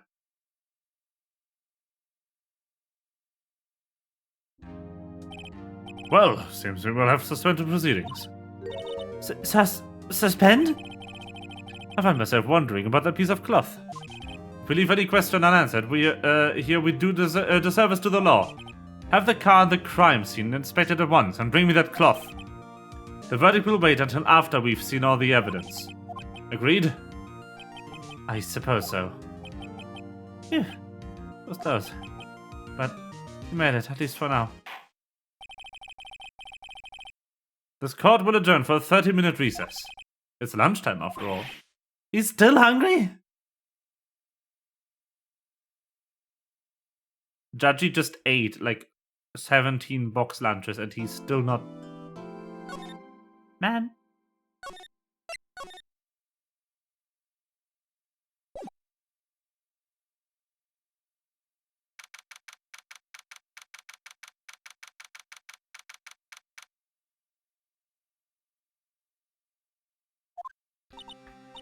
Mr. Wright?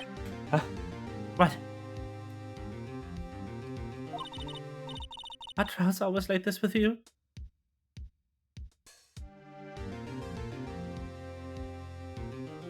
Certain you're not actually allowed to eat during court proceedings. I mean, he's the judge. It's his courtroom. He can do whatever he wants.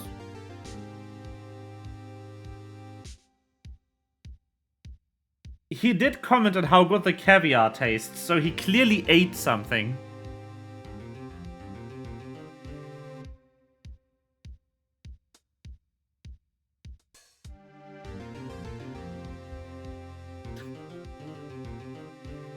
Objection. Now I'm objectioning the chat. Let's go. Are trials always like this with you? Like you're swimming up from the bottom of a lake about to reach the surface, but no matter how hard you paddle, you never seem to get there? Pretty much. Except today we're swimming in the quicksand. What happened to your sister anyway?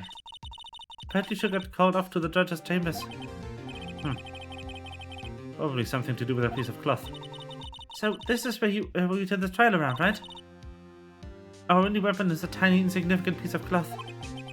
I'm the only one who started to feel tiny and insignificant, to tell the truth. Hola, partner. Hola, partner. They say use a red cloth to boil it'll fire, but that's why they told me when I was a young'un, at least. Officer Marshall. I thought I'd come take a look and see how the trial's going. Looks like I'm late. They've got a home ranch locked down tighter than before in enemy territory. And how to slip out, huh? What's going on over there anyway? All the police I've seen these last 2 days have been really on edge. Did you get enough on your plate without worrying about other people, compadre? You could be worrying about the chief prosecutor's taste in mufflers, for example. Officer Marshall? The whole muffler thing didn't have anything to do with scarves. She wasn't even wearing a scarf.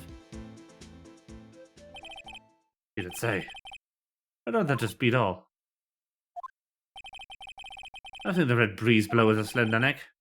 Saw it that day too. She was wearing a red muffler. What? Oh, the award ceremony that afternoon. Edgeworth's seen it too, I reckon. What does that mean? The photograph taken at the crime scene, she wasn't wearing a scarf. So Miss Starr was mistaken. Well, there's about time. Remember, partner, sometimes you gotta grab the bull by the horns. And sometimes you just gotta let that bull go where it will. Time will tell. I have a bad feeling about this. So what are we swimming in that now, Mr. Mike? If it's steak sauce, I can hook you up with some fine ribs. Ooh-wee. Ooh-wee.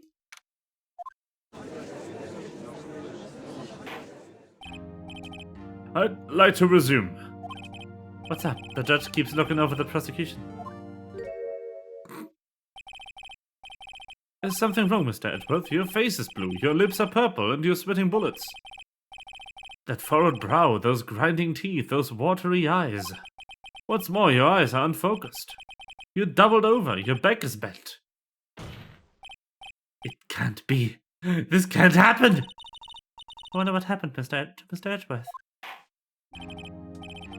Well then, I believe it's time we continue with the trial. During our recess, I had requested that the prosecution conduct an investigation. This is unacceptable.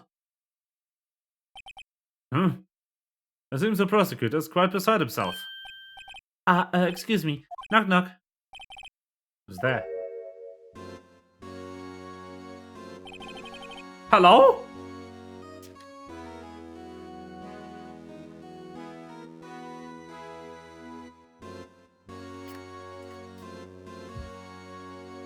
Who are you?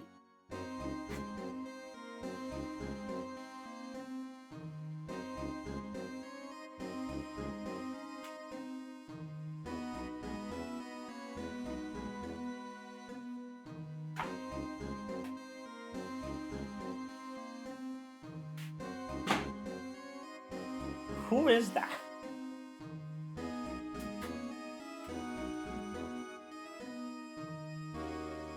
And why is he Mr. Fancy Pants McCrosstie?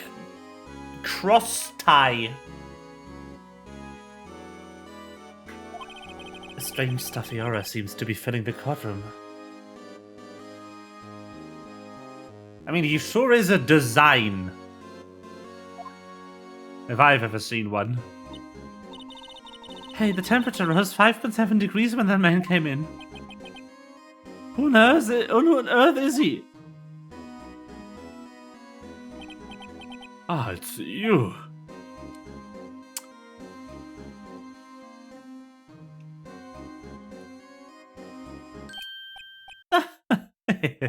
Sorry I'm late, Archie. The roads are packed, it's just me. I don't time to see you, Archie. How have you been? So much these days? Hello. I've been so busy. Busy, smizzy. Archie, my boy, you have to make time to relax. The fuck? I can't clock this guy's voice. I hate him. Yes, indeed. Archie seems to be his nickname for the judge. I'm afraid you're right. Sorry, but who are you? You're righto. The attorney. I've heard good things about you, son. Thanks. So, about you little worth giving all your trouble, worthy giving you all the trouble, eh? You know we should all go swimming together sometime, jolly. What is...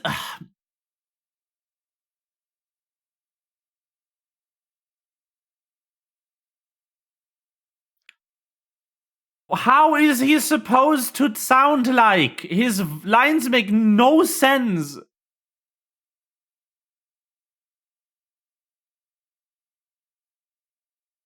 I hate this. Who wrote him?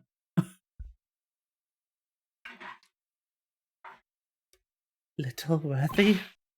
Mr. Wright, you don't know the district chief of police? Chief of police? He's the top-ranking police officer in this entire district.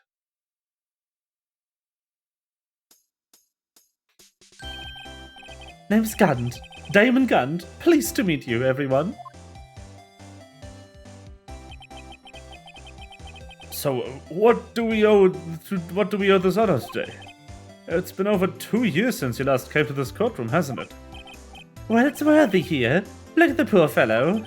I just thought I'd help out by bringing this. Hey, that's... my sister's muffler. So Miss Star wasn't just seeing things.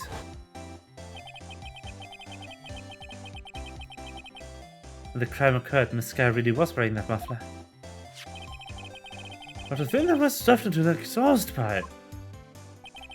Oh, little Worthy's car, no less.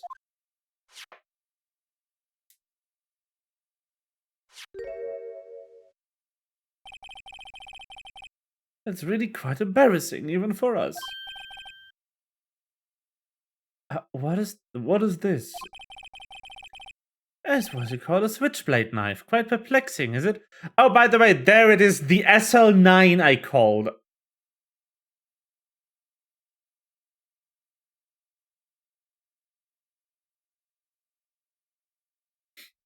Remember, like, 2 hours ago when I was like, you know what? I bet this was written on the paper upside down and that actually says SL9 and not 61S. Especially since, if this is supposed to be a 1, why doesn't it match up with the other one on the paper? There it is. SL9.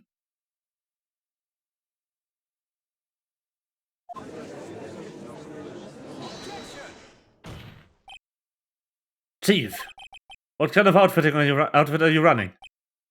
Mr. Edgeworth, how could they miss such a vital piece of evidence? If your investigators are this lax, how could you expect us to do our job? Now wait a minute, Worthy.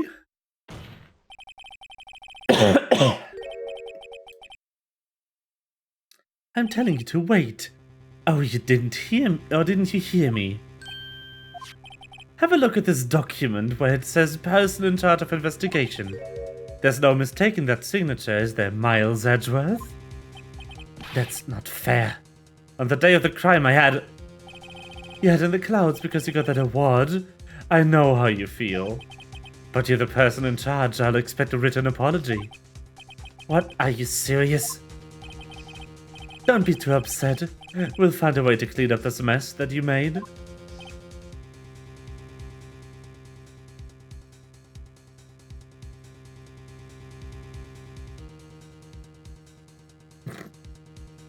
Very good. This is the first time I've seen Mr. Edgeworth at a loss, for words. Just get spoiled, F. This kind of a major blunder is unlike you, Mr. Edgeworth. The court accepts this new evidence, but I'd like to ask the defense a favor first. Yes? Just to be sure, I'd like to take a look at the blade of this knife. The blade, Your Honor? But I don't see why not. Could you open it up for me, I wonder? Yes, well, I think all you have to do is push that switch and... If I cut my finger, Mr. Wright, I wouldn't be able to pound my gavel anymore.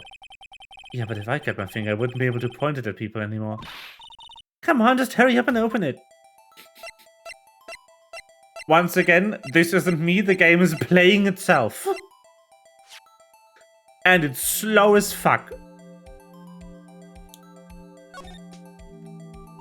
There's a small tag on this knife. It seems to say SL9 too. What does that mean? Well, I've heard something similar. DL6 of DL6 incident fame. But it's strange. What is it? I'm not certain, but I get the feeling I've seen this somewhere before. Letters like this, or a letter that looks a lot like this somehow. DL6? No. The trauma is back.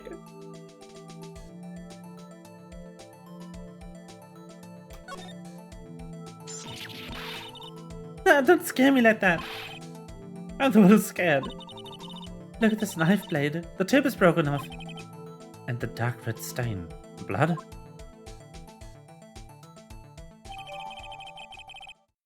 Ding. This does not excuse the actions of the police department. I would like to hear an explanation from the chief of police himself. I'm terribly sorry, but I could ask you to testify for us about the split between the prosecutors and the police on this knife. Sure thing. Not a problem. Not even a little one, really. Committed to the bit. DL6. The trauma. No.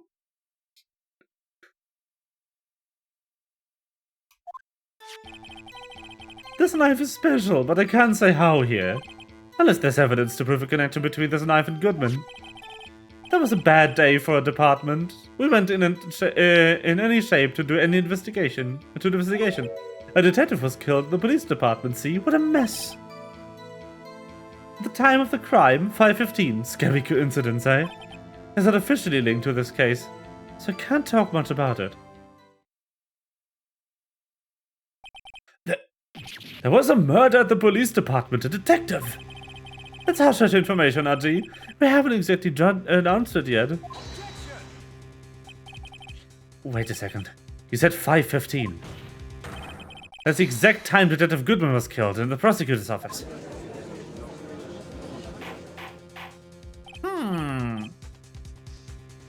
RG, yeah. It's apparently the nickname for Judgy.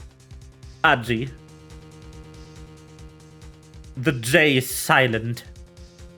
Order! Anyway, we at the department were all flustered, as you might well assume. We're in the middle of a top secret investigation. Don't tell anyone, okay? Double kill! I mean, it was the opening cinematic. Yes.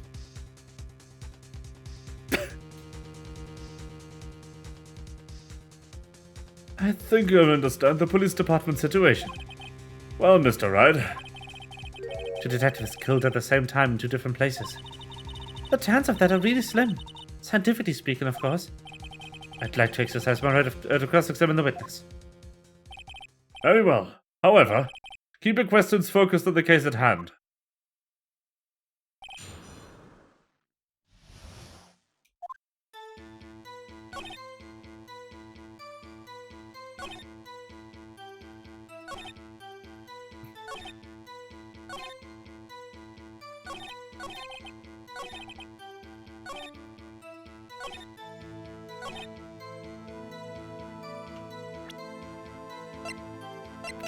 I'm just going for it.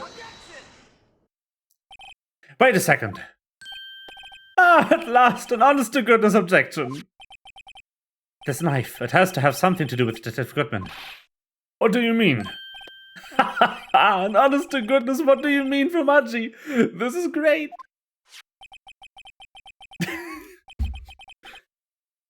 Is the chief of police just fanboying the trial?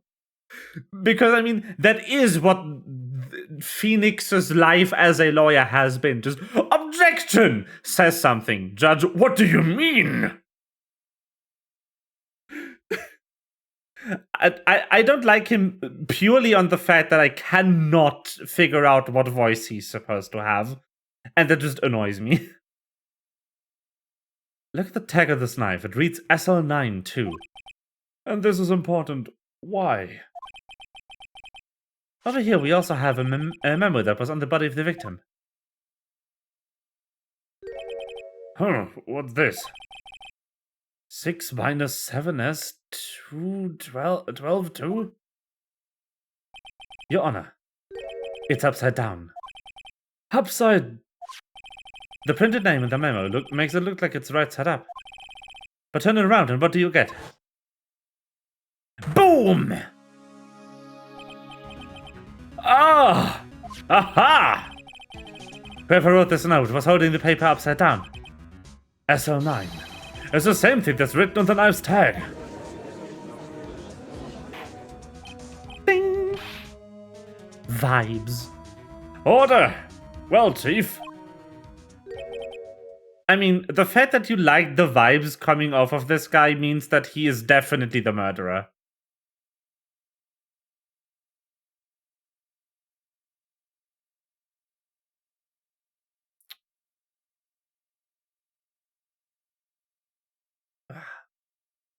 I need to fix part of this rig. I don't want to take the time and re-rig the entire thing.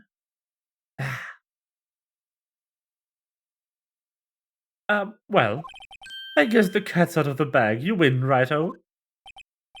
Actually true. I win? What a game is this guy playing? This knife was evidence in a case. It was stolen from the department's evidence room. So this knife was stolen? Yes, but on the day of the murder? It was evidence, you say? Was it in fact a murder weapon? Nice, nice, nice. Good show, little Worthy. Good show, jolly good show.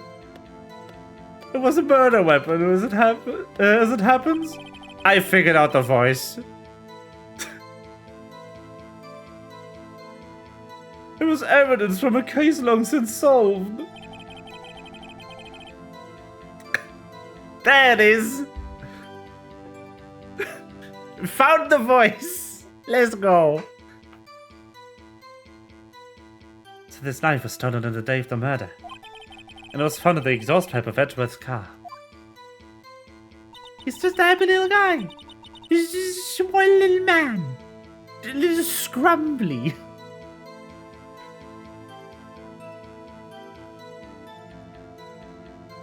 Little scrumbly baby. He's just a little man.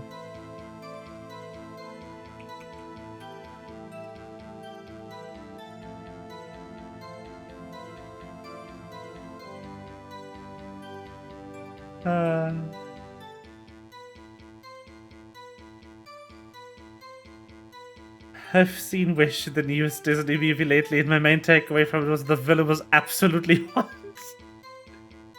I need to watch that movie purely to judge if the rumor that it might have been AI generated script has any merit.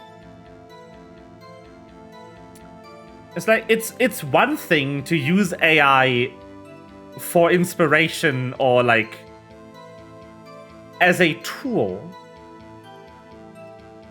It's another thing to just generate your entire fucking movie in ChatGPT, not proofread any of it and slap it into production. This is just a little guy with murder aura. I feel like we've somehow transformed into Tumblr. We're just on Tumblr right now. We're discussing how the absolute murderer, like this guy's definitely the culprit in both cases, the current one and SL9, because this is just Von Karma all over again. And we just see like, he's just a little guy, he's a baby. Which is just the Tumblr version of I can fix him. Anyway, moving on. Hard to think that there isn't a connection there. That was a bad day for the department. We weren't in any shape to do an investigation.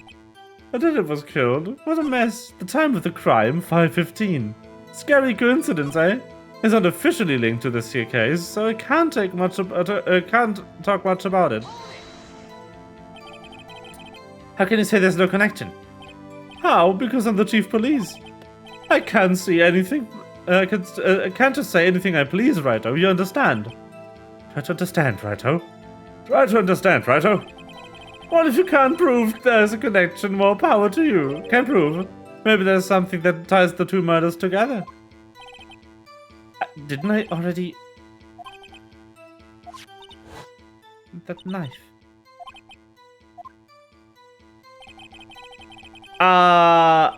Do I need to double present the same evidence on both statements?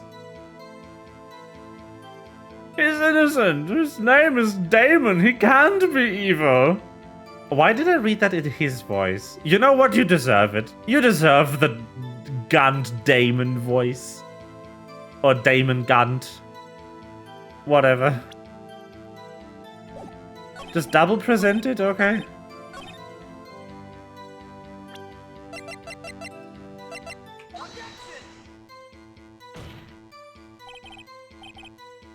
Nope. Yeah.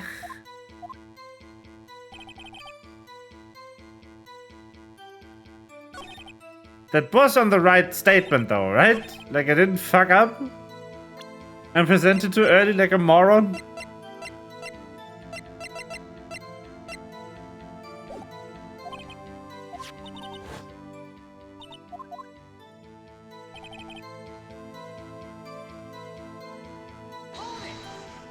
You already read this, right?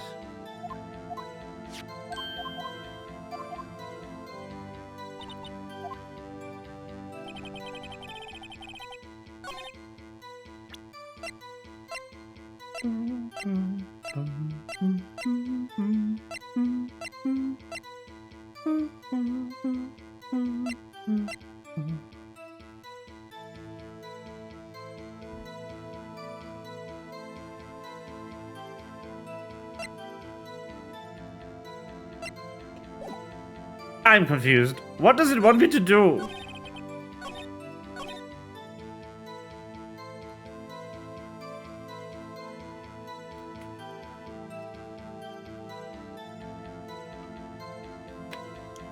Can someone look, like someone who already knows this trial, so probably just Taras right now, can you look up if it wants me to present a specific evidence to this statement as well? Or if it wants me to continue with the statement that was added when I presented the paper? Because, like, I'm confused what it even wants me to do.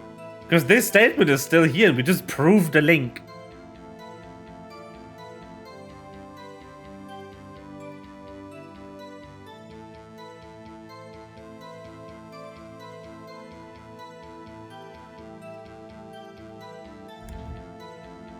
This trial had a couple of points where I just was blind, but in this case it's just like, what do you want from me?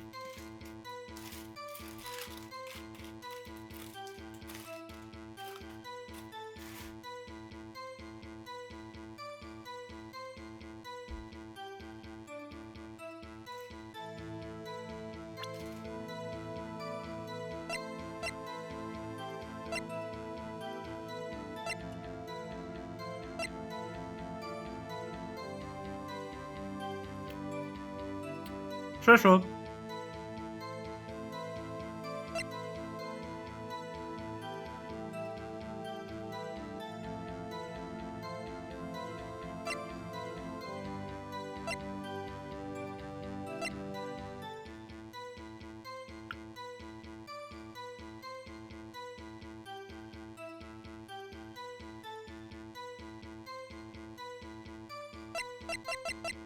Yeah, it's Miles Edgeworth's parking pass.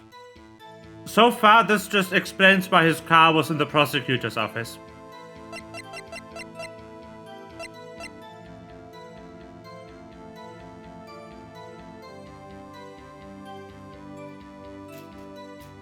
But his car was the location of the murder, so that's not a contradiction to anything, or proof of anything. Okay.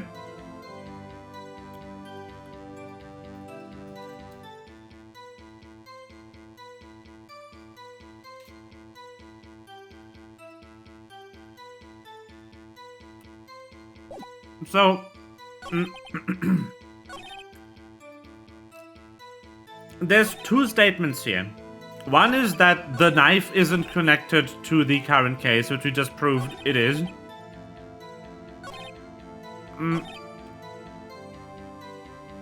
Suppress a lot. Okay. Suppress on this, maybe. 550, but that's when Detective Goodman was killed in the prosecutor's office. I see. What? Funny, isn't it? A murder at the prosecutor's place and a murder at our place at the very same time. What are the chances? Coincidence? This is just my gut feeling, but I'd say there's a 0.001 chance of that happening. Chief Gunn, please tell us more about the incident. It's not officially linked to this case here, but it is.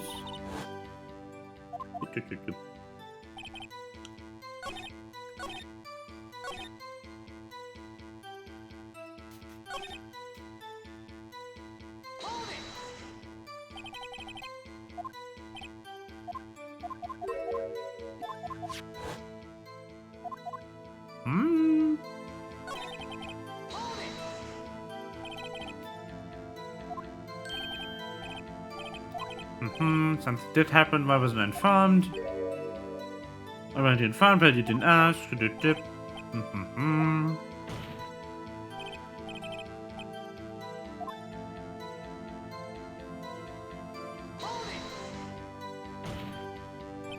On the same day that detective was killed, the prosecutor's partner, another detective was killed at the police department. That's a fact surprising, isn't it, Archie? I'm not lost for words.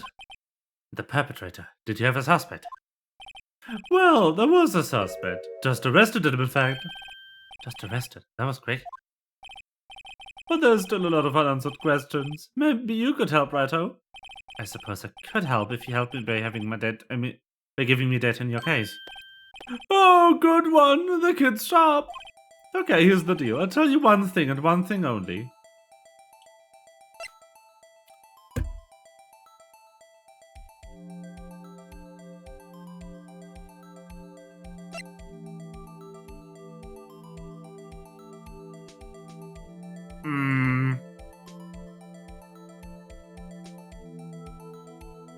We know when. We also have a good idea where. How?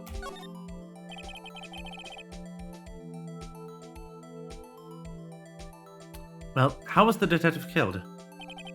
How was he killed? Now that's an interesting part. It was what we in the Force call a stabbing with a knife. A knife. That's exactly the same as Detective Goodman. That's the spirit. We're cooking now. But you know, that's not the only thing that was exactly the same. What do you mean? There were more similarities between the two cases than the cause of death. Seems like I'm going to have to press this a bit harder.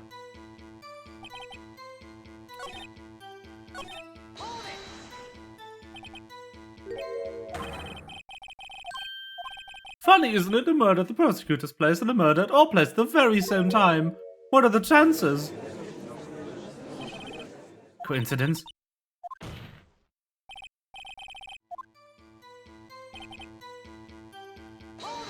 Maybe now I press here?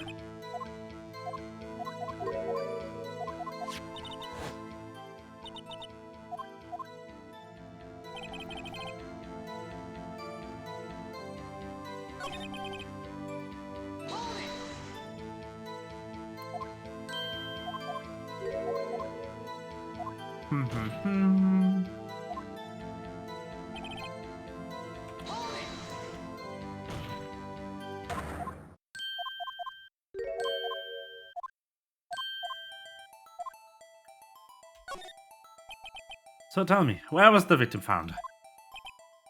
Well, I can't speak on where the corpse was found, but I can say the crime took place in an evidence room at the police department.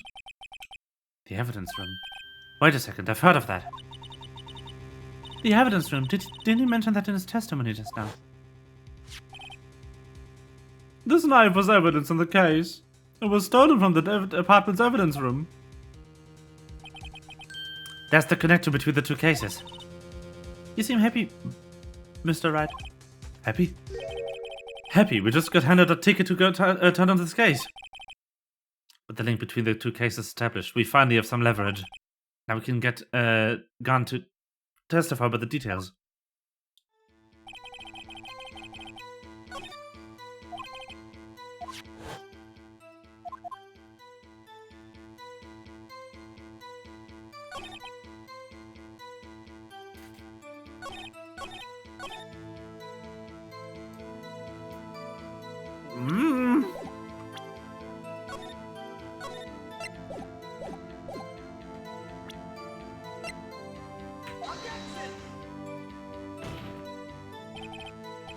No.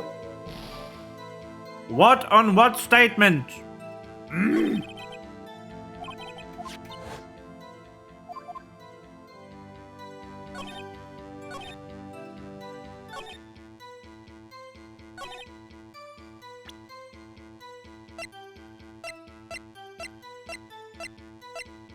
I hate this.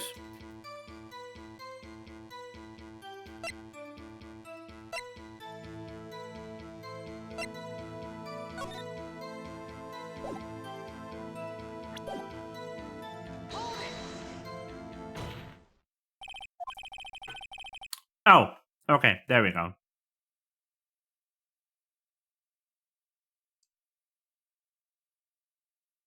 That was a bit unnecessarily convoluted, but sure. The defense position is simply this. The connection between these two cases has already been proven. Oh, you don't say. Well, out with it, Writer. What's the connection? Yes, out with it. Yes, out with it, Mr. Wright. Just press the same statement 500 times. It's so dumb.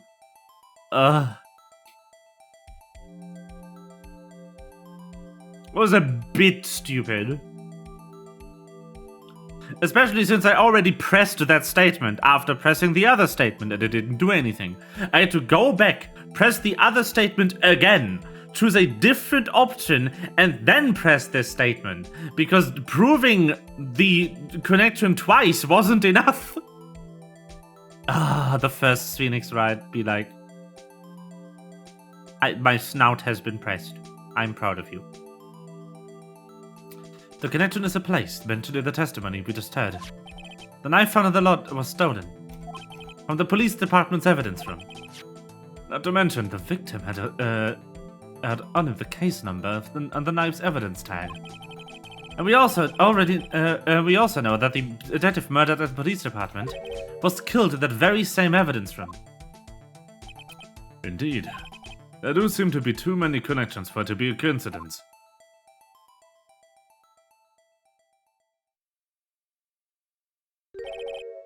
You two make a good pair. It took my men 2 days to find out what you deduced right here. Chief, I request that you release your information on the victim at the police department. See, that's the tricky part. It hasn't been announced yet at all. Can you get the information unofficially?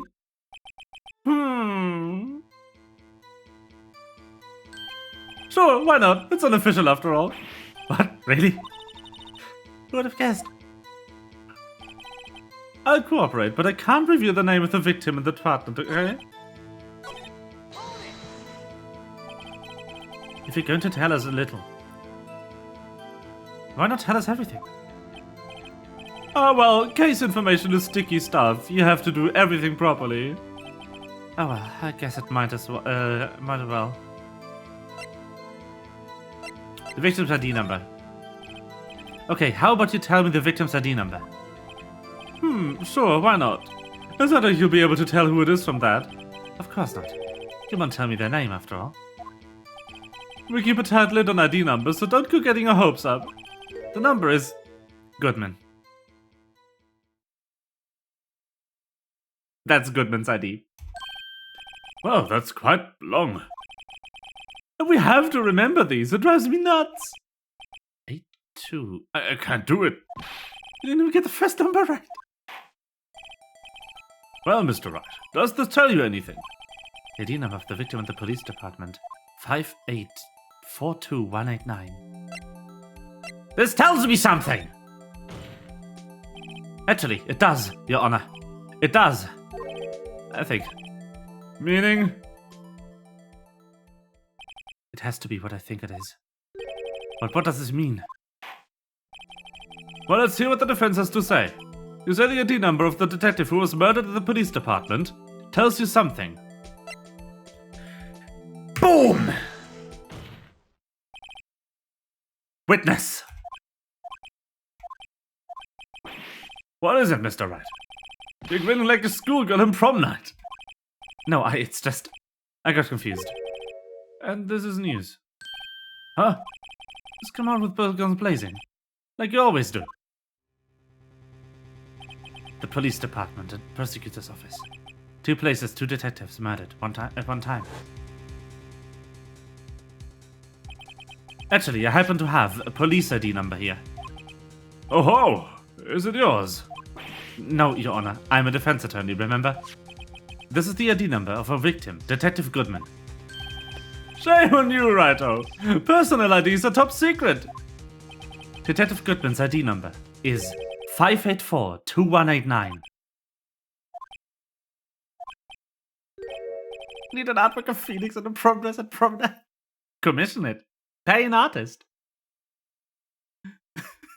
Easy. I need artwork. Easy fix. Pay an artist. Boom. Done. Artwork exists now. Sorry. And this means what exactly? Huh? Wait, that ID number we heard from the chief earlier. That started with 82. I've forgotten. You didn't even get the first number right. Again! The number the chief police gave us was 5842189.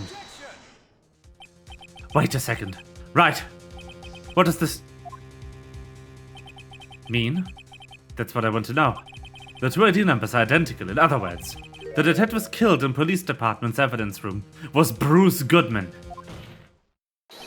What does a witness think about that? Oh, ho, ho! Sharp as a tack, Righto. Sharp as a tack. But wait, Detective Goodman is our victim. He was killed at 5:15 in the underground parking lot. Yet a Detective Bruce Goodman was also killed at the police department. In evidence room at the exact same time. That's impossible. So what are we saying? The same person was killed at the same time? And in a completely different location? Order! Order! Chief, what does this mean? No. What I want to know is why didn't I hear about this? Yet it's yes, it's top secret, fine. But I'm the prosecutor in charge of this case. It's so good. The objection fires. Oh, I love when this happens. This is the best part of this entire series. It's just objection, objection, just in a row. It's so good. Need more. Now just wait a second, Worthy. No need to get all flustered. Your Honor, police department has made a grave error in this case. Wait. I said wait. Oh didn't you hear me? The oversight, the grave error. Mr. Edward, they are yours. What? How dare? We informed you yesterday. I believe it was our Officer Meekins who brought you the news. Officer Meekins? Mr. Wright, where have we heard that name before? Wait, aha! Yep.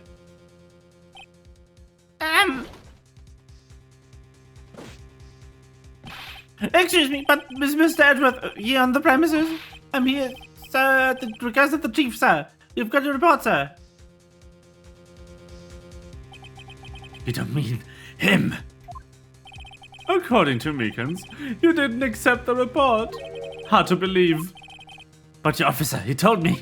He said the report had nothing to do with the Ladder Sky incident. Detective Bruce Goodman murdered the police department evidence room. Mr. Edward, the victim's name is written right on the top of the report. Yeah! Why did the officer tell me? Honestly, I'm not sure if that officer was capable of making the connection. He did seem challenged. In any case, this is a serious error, a gross negligence of duty on your part, Worthy. But sir, you could have submitted the report this morning to the,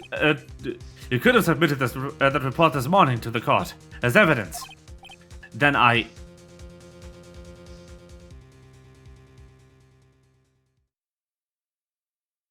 you getting played like a violin? Poor guy. No such luck this time, Worthy. Or should I say, unworthy. What? Now what was the second rule of evidence law, Mr. Wright? Well, it's, Rule 2. Unregistered evidence presented must be relevant to the case on trial. And how is this rule relevant? Normally you submit a list of evidence to be used in court before the trial. This report wasn't on the list. So what does this mean? I couldn't submit this evidence until a connection was proven in court. The connection was just proven. We're righto over there. Good job, righto, my boy. I was just doing my job. No. No! Eddie also kind of played himself. Like, what? It seems we have come to the end of this trial. I know you're going through a tough time, Worthy. What with all the rumors? You were even in the defendant's chair just this past December. I apologize for this terrible lack of due diligence on my part. Mr. Edgeworth, please, just give me one day. I'll get to the bottom of what happened. It's the last thing I do. You'd better get results this time, really. You have my profound apologies, sir. Poor Mr. Edgeworth.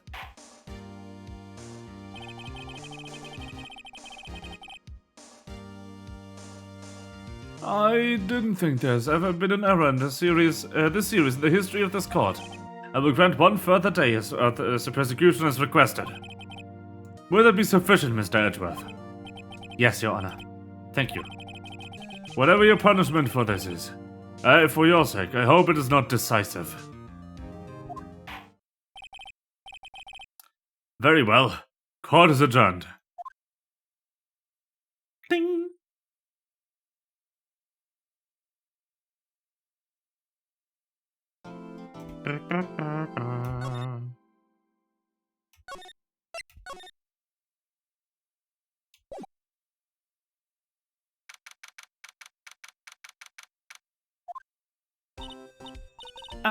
Mr. Wright, so what's going on with the case anyway?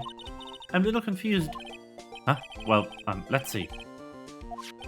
The victim, Detective Bruce Goodman, was stabbed to death after 5 p.m. on the 21st. He died in the prosecutor's parking lot and the police department's evidence room. What's this and the evidence room part? Prosecutor's office and the police department are 30 minutes apart by car. Well, that's what we're going to find out. Or try to, at least. Alright, let's do it.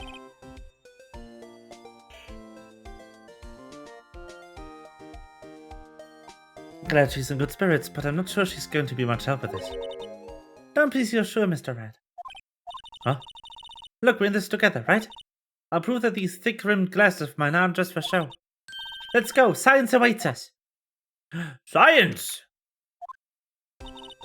You know, I really don't think we should worry about the police department murder. There wasn't even a body found there. Who cares? Yeah, it was only a victim who was killed in the evidence room. No biggie. Besides, my sister would never do such a thing. I know it. But hold on. Was it empty? Da, da, da. My sister raising evidence at the crime scene. Never. Though she says they don't get along, Emma really likes her sister. That's not it at all. It's just... we're both professionals at what we do, and I trust her. Big words for a high school student. Well, whether there was blood on the floor or not, the water in that oil drum washed it all away. Ignore the strength of my science at your own peril, Mr. Wright. Huh? What's that grin for? The situation calls for one thing, and that is luminol testing fluid. Luminol? Blood is sticky stuff, you know? You can't just wash it away with a little water. Even if you can't see it, it's still there. But the police have already done those tests? Never trust anyone's eyes but your own, Mr. Wright. Just give it a try. Me? What do I have to do it? I'm a minor. I can't even drink yet. We're testing bloodstains with this stuff, not drinking it. Here, look. I'll into those glasses. Huh? You had an extra pair of those things? What, Red? We've been transported to the blood dimension. Blood. Very good. To test your blood reaction, just spray the luminol on it. Like this, see?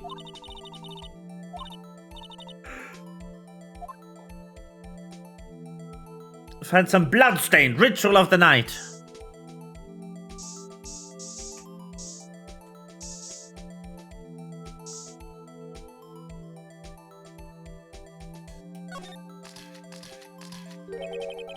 I can see your eyes shining behind those glasses. So is this a bloodstain? It's so, Emma, you're shaking. It's my first time seeing real blood. Scientific investigation in action. Okay, well, we definitely know that this is a bloodstain. But doesn't something strike you as odd? Scientifically speaking, of course. What's odd about this, scientifically? The amount of blood is pretty low for a stab victim. The perpetrator and Detective Goodman fought here, right? Don't you think there'd be a little more blood? I definitely think so. I mean, look at the blood on the sole of the victim's shoe. It is pretty strange. If they fought here, that'd have to have been more blood than this. Hey, Mr. Wright? I'm gonna mark up the floor plans when we find the bloodstain, okay? See? I'm pretty handy to have around, right? Yeah, and this stuff's really handy too. Saved up all my allowance to buy that. Luminol testing fluid received. From a very proud-looking Emma Sky. We can't be sure that the police will reveal other evidence in court. Sometimes they fail to mention evidence that doesn't fit with the view of the case. Let's drag that hidden evidence out into the light of day. Yeah. It feels like we're really investigating a crime now, doesn't it? Guess I should give this a spray. Anything suspicious. Ha! I wonder how that fluid of yours would react to a nice deli box. Mister! You only trust your own eyes. Not bad, you two. This day-old deli box on the house. Sorry, it's just that the kind of fleet doesn't really get my mouth watering.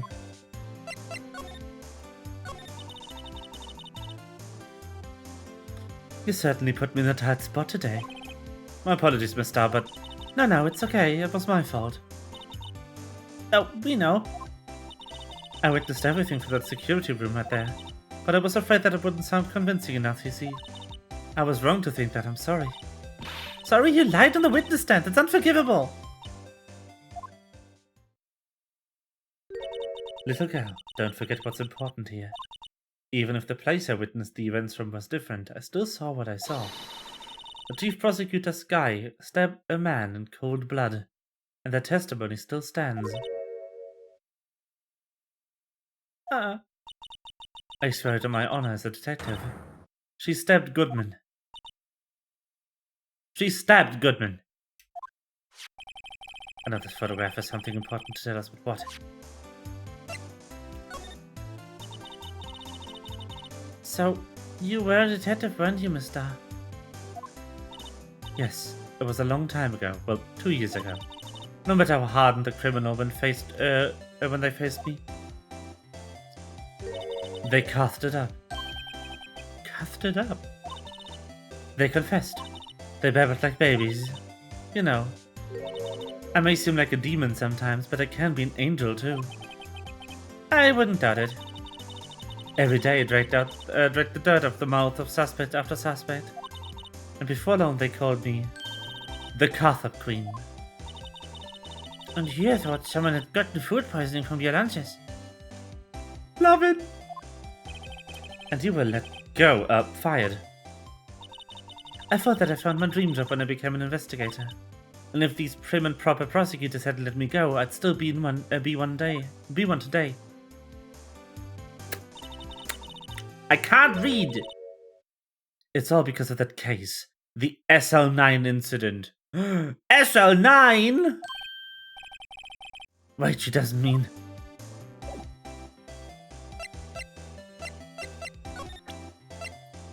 Hey, so, SL9, right? What do you think about this? The SL9 incident. It's written on that knife. And on that note. Goodman.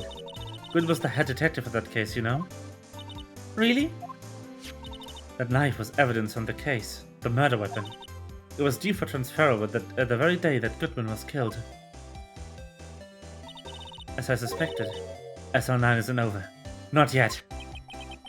Do you think you could tell us more about the SL9 incident?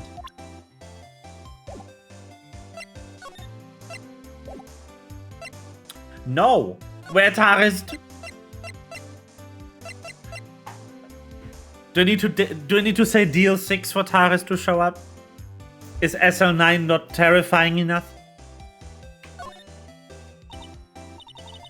What do you think about this?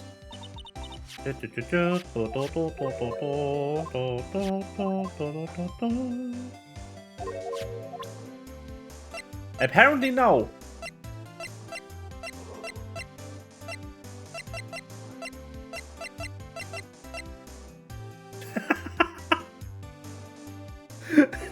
There he is! SL9. Oh no! The bit!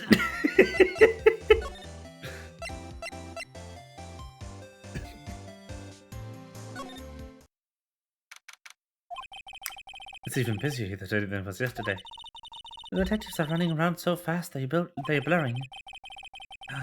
Le Pat. I suppose it makes sense. A detective did get killed here after all.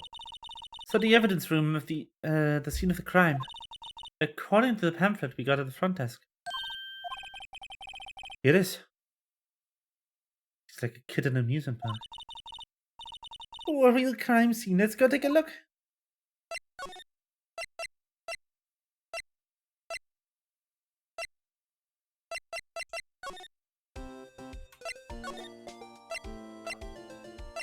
I literally can't go anywhere else.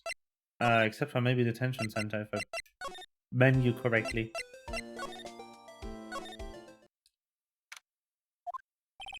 Looks like Miss Sky is questioning.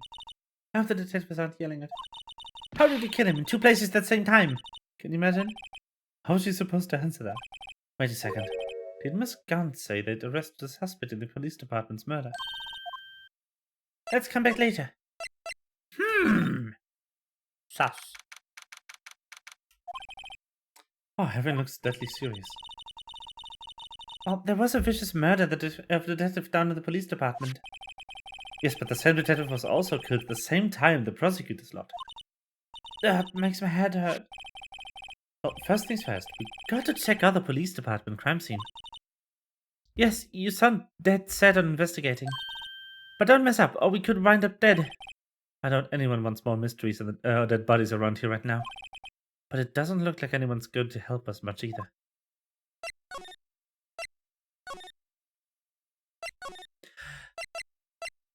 Crime scene, let's go. Actually, it's a guard station. What's with the decor in this place? It's very eccentric.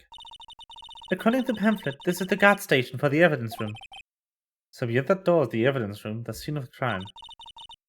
It sure seems that way. Oh, oh. It's those cacti. They're so prickly. It's so imposing. It's hard to think straight. If you can't handle the cacti, stay out of the desert. What I want to know is, if this is a guard station, where's the guard? I have a feeling I know who he is already. What? How would you? There's no way. Yep, these two are prickly. They must be the real deal. I wouldn't think just one big one would be sufficient. These cacti are a lot like my sister, actually. Huh? How so? Encased in a cold, rigid shell with spines pointing in every direction. Just like her. I'm not so sure I see the resemblance. It's more an attitude thing than physical similarity. Aww. Poor bean. I think there's a video feed from the evidence room here.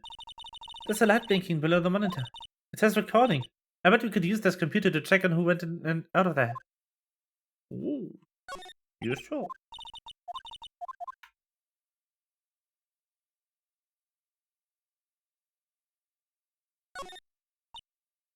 There's a security guard uniform hanging there. Looks more like a costume than a uniform, really.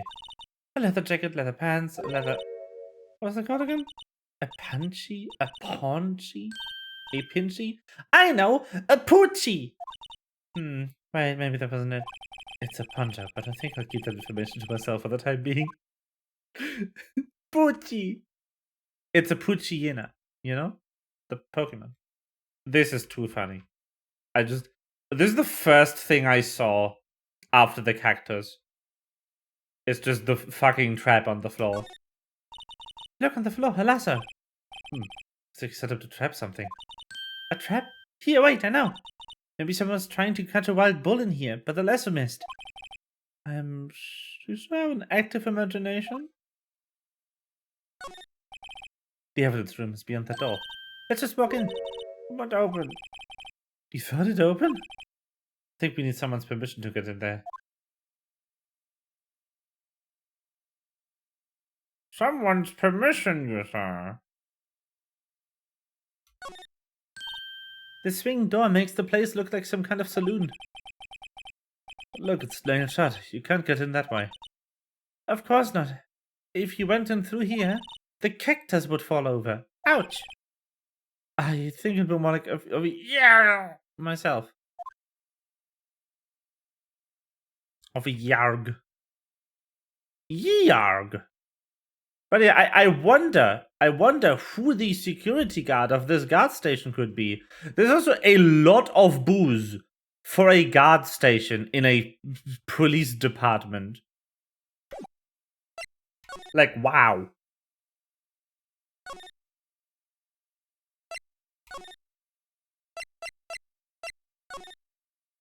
Yeehaw! Yes.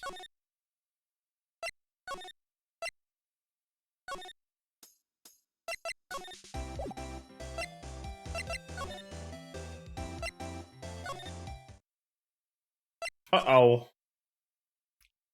Uh-oh.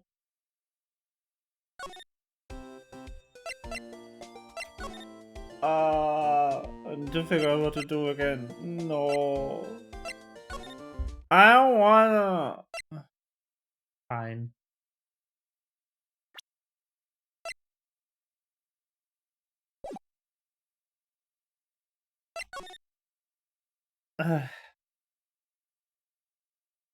Wait, hold on.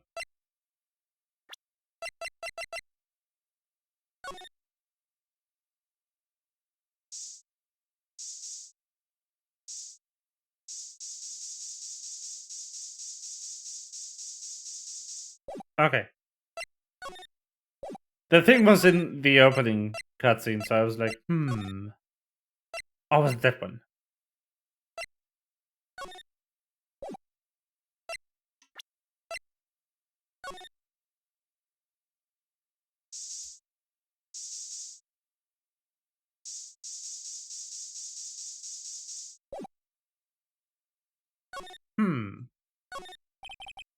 Chief detectives. Then I've killed the evidence room. Tell no one outside the police department. No, I told that one lady in the restaurant everything. Oh no. I'm reading about the case again since I didn't really remember how the case gone. What am I missing? I'm missing some random examination interaction again. And it's not moving forward. I hate when this happens. My least favorite part. Where is Detective Fuck You? Do I need to spray this room with aluminol?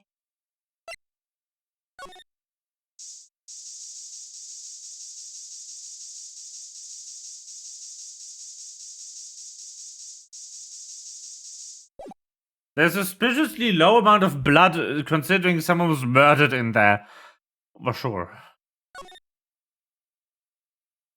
What am I missing? The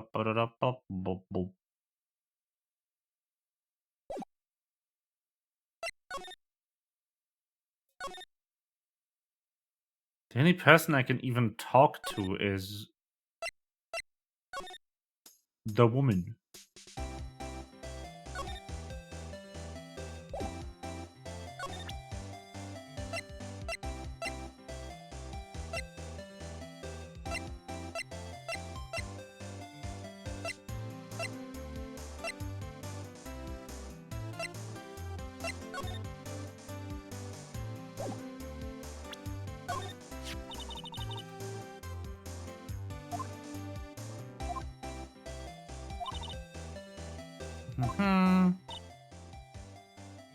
The photo was taken after, so in other words, 5 minutes after the crime. Yes, those 5 minutes are the whole problem. The hole in my testimony is at where...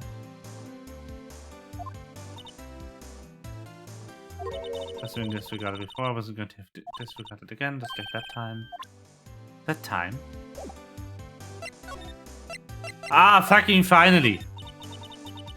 But it's not really opened up my eyes to the truth. Be nothing to them. Disposable. Disposable to who? 2 years ago, it was the biggest case I'd ever handled. The police and the prosecutors were desperate for decisive evidence. So they didn't solve it? On the contrary, it was solved quite cleanly. The criminal was caught and executed. Executed? Yes, the criminal got what was coming to him. It doesn't get any cleaner than that. The only problem was they never did find decisive evidence, not a shred. What? But the criminal was executed, right? On the basis of evidence. Of a sort. Made up evidence. What? You mean they executed someone with fabricated evidence? Oh no. The best part comes several months after the trial. Every detective involved with the case was dealt with. Some were demoted to patrolmen, others found themselves out of a job. And you were one of those. Myself and one other person you know well. Could it be? Exactly. Detective Jake Marshall. Oops, I mean Police Department Security Detail Officer Jake Marshall. As professional detectives, we investigated that case from every angle. Jake was particularly determined. And then it was over. He was demoted. However, he hasn't forgotten, and neither have I. You haven't forgotten SL9? There was another side to that case. A hidden side. That's what we were after now. And no one up in their fancy offices can stop us. Wait, those lunches you sell? There's only one reason I come to sell lunches in this accursed office. I come here to meet old friends. Boyfriends that can help me investigate.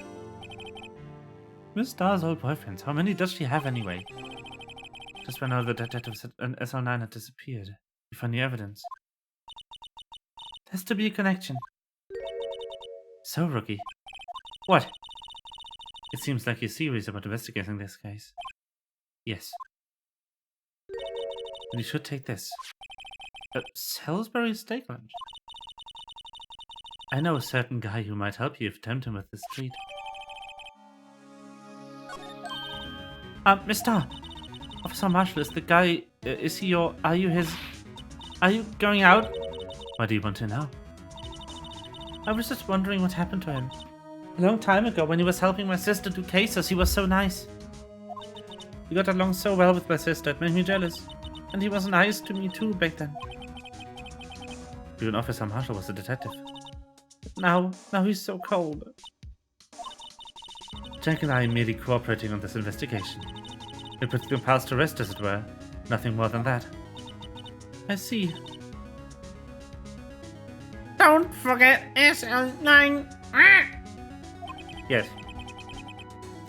That's the wrong one, fuck. Officer Jack Marshall. Officer Jack Marshall, Back and finally. Let's go. Please. Wasn't that... One steak lunch, please. Oh, it's you. What have you come to? Now's no time for chit-chat, pal. I'm a busy man. What I really need is a steak lunch from Lunchland. Oh, you mean one of these? Actually, it's not for sale. Oh. I think he just heard the sound of his heart breaking. Now's no time for despair. We've caught your criminal. Now we just need evidence. The criminal? You mean... You heard about the stabbing in police department evidence room, right, pal?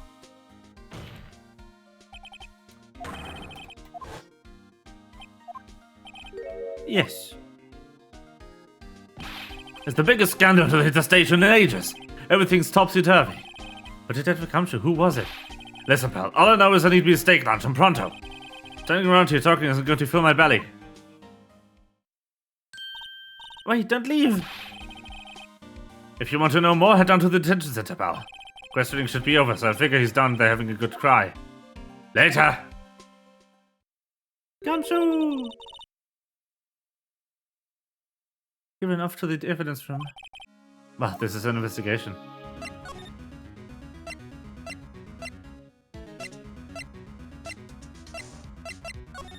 Hold on. I just realized I haven't gone to Edgy's office. Well, this place is as classy as today as it was yesterday. I'm sure it'll still be just as classy tomorrow, Emma. Incidentally, Edgeworth's not here. I'm sure he's off doing important investigations. Hope that's what he's doing. I guess we'll have to come back. No, Edgy. No.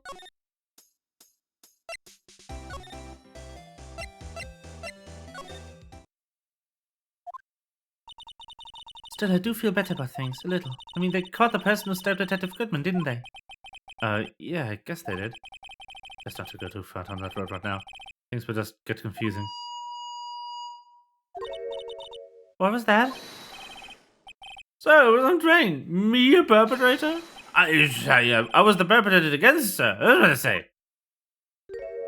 Oh, it's him. Wrong words. Hi, greetings, sir. Wait, I know who you are. Excuse me, but is Mr. Edgeworth anywhere in the premises? Officer Meekins. So you're a guard here at the detention center? No, sir. I'm not, sir. I'm Little Lost Patrolman. Just Little Lost Lamb, sir. Now I get it. You're here to deliver a report. No, sir. I should have said this. Wait, he isn't, is he? You, Officer Meekins. You didn't, did you? Perpetrator Officer Meekins reporting, sir. What? What? Now this is an unexpected turn of events. Sir, I'm a patrolman with General Affairs, sir. Sir! Oh, I can hear you just fine, Officer Meekins. I had some business with a date, sir, so I went to the evidence room, sir. The gas station in front of the room is empty, sir. So normally there's a guard in the evidence room. That's right, sir, because the evidence is kept in the evidence room, sir. Now the security officer was none other than Officer Marshall. Marshall? Then, sir, I happened to glance at the security room monitor. That's when I saw him, sir. A suspicious person in the evidence room. A suspicious person, sir. A suspicious person. Ow! What the heck is this guy doing? So what happened then? After that, sir, Everything went white. I was all red, blacked out. When I came to, I was here in the detention center. How long were you out? Days? Might I ask, what happened to your hand? Sir, there was no one to bandage me, sir. I did what I could to wrap it up, sir. A bandage on his hand. Just like Miss Sky. Yet another similarity between this case and one of the prosecutor's office. First things first, tell us how you hurt your hand. I don't mean to pry, but you're the perpetrator, correct? You killed Detective Bruce Goodman in the evidence room, right? Sir, please don't look at me with the sad puppy dog eyes, sir. If you have to label me as a perpetrator victim, sir, then label me victim. I would, but you happen to be, but you happen to be detention and alive in one of that. Yes, well, that's sure, sir. True, sir. I suppose you could say that. Did you know the victim, Detective Goodman? Well, sir, if I had to label him as a stranger or a total stranger, then I'd say he leans heavily on the total stranger side. So you didn't know him? Sir, I work in a tiny department of water flight and other creature comforts. I don't know any detectives. Hold on. Can we rewind on that one? The poor guy!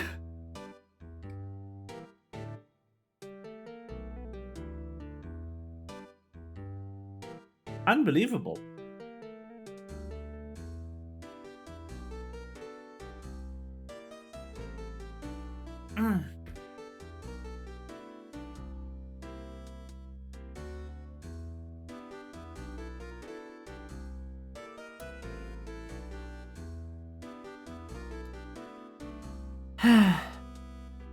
Just... I work in a tiny department, devoid of light and other creature comforts. They fucking lock him in the closet, don't they? So if he was a total stranger, then why did you stab him? Sir, I had no intention of killing him, sir. None. Nor do I have any recollection of killing him, sir. At least someone around here is more confused than I am. About your hand, did that happen during the course of the crime? But you see, sir, don't you think you should just confess? But sir, but there was nothing I could do. Nothing you could do?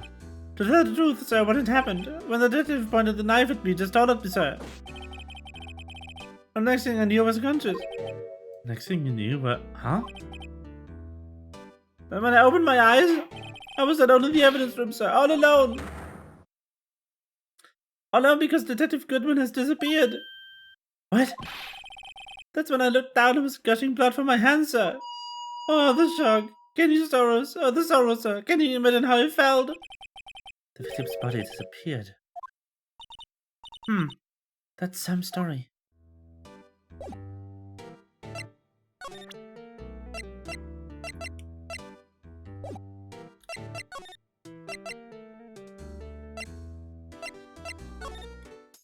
Whoops.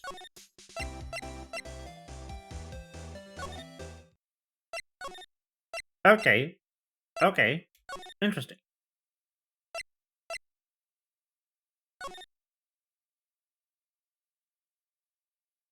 Still not here. Was his hand always bandaged? I think so.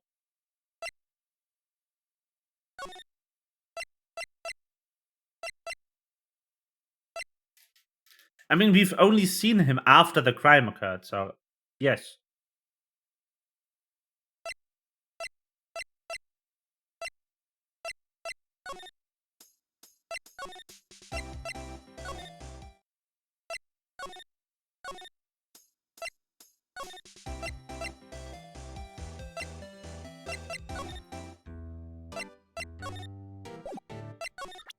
Need to present something to him?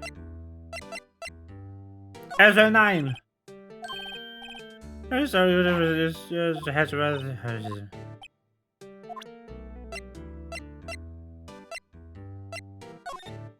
Stab. Was the one whose episode was a dream? Was peeled? Second thought, you don't have to look at the knife. He's overreaching this knife. I guess he's been through a lot.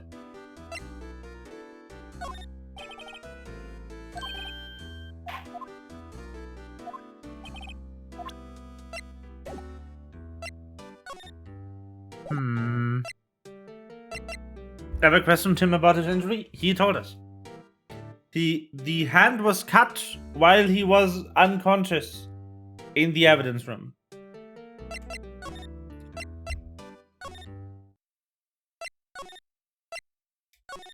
Oh, what is it this time? What do you want from me, investigation section?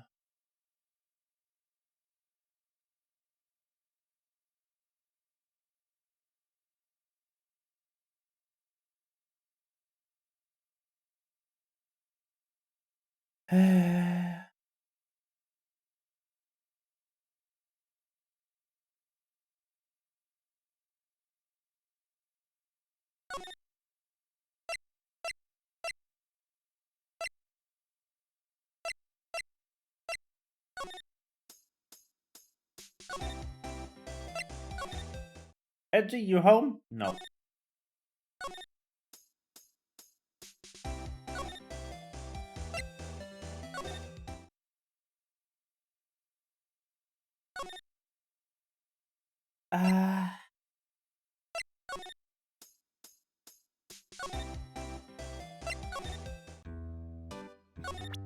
Badge. Oh, no, not investigate badge. No. My attorney number.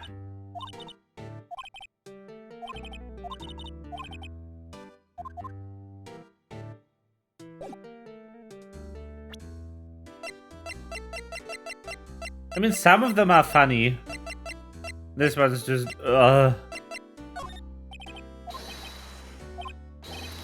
Knives.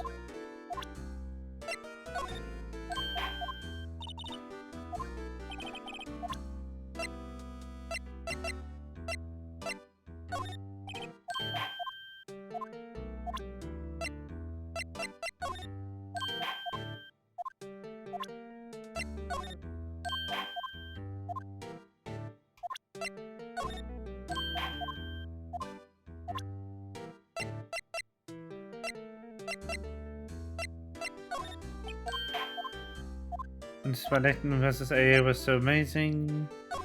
Yeah. They detective figment plastic was found in the trunk. So this means there's a free man, isn't it? A dream, sir. Was never come. Dream. Sure.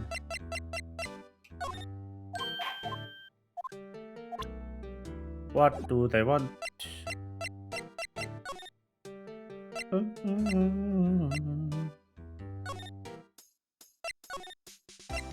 I'm looking this up.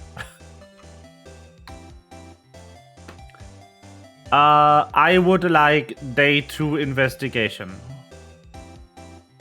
Uh-huh.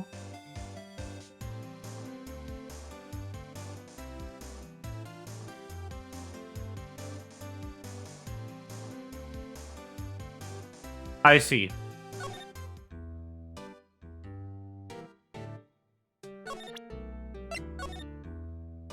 No, not. Why is left click checked, not present? I think you can take a look at this. Hey, that's it. That's what? I was blank until every moment, but sir, now I remember. I remember, sir. Correct, the card was the card of all. Is that the card? The box was open just in case, very good. Nothing could be more exact, sir. Okay, very good. Hello. Crime details. What can you tell me what it is you remember? Well, sir, you might say I'm a lost little patrolman. A lost little lamb, if you will. I didn't know Mr. Detective Goodman was in the evidence room. And that's why you thought he looked suspicious. So I entered the evidence room and asked the man to show me his ID card. But that sounds pretty much by the book so far. That's right, sir. That's what I've been trying to tell you.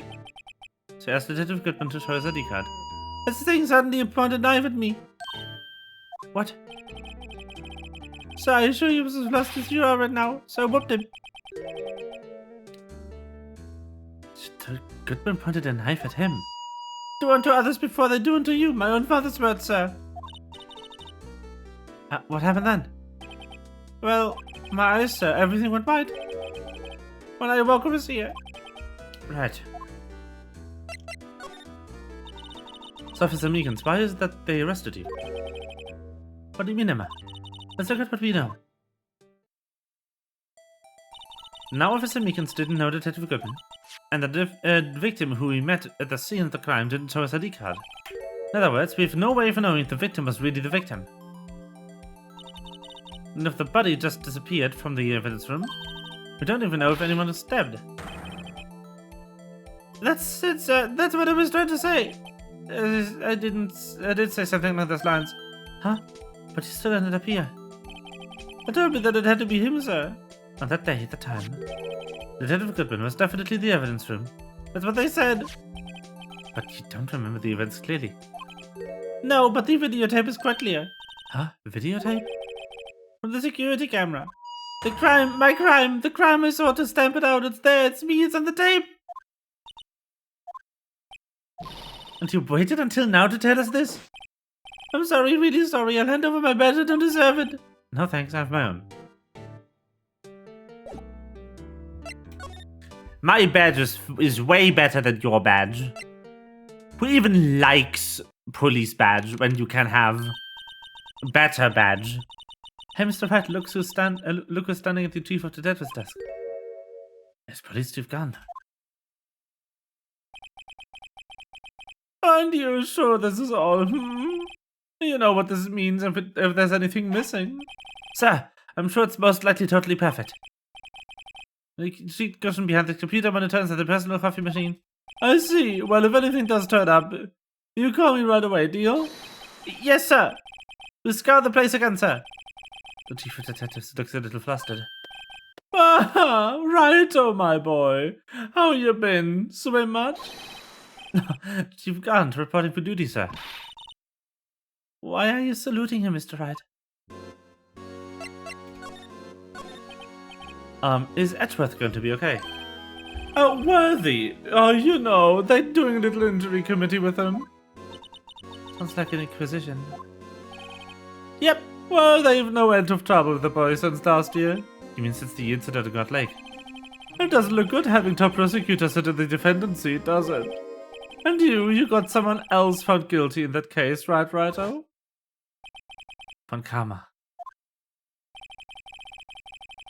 A legend he was, undefeated in his 40-year career.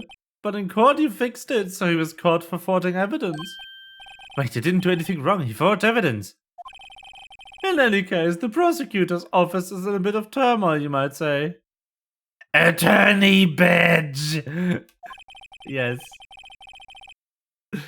Why, they do just about anything to restore their reputation. Now, depending on what the inquiry committee decides, it could be bad for Worthy. What?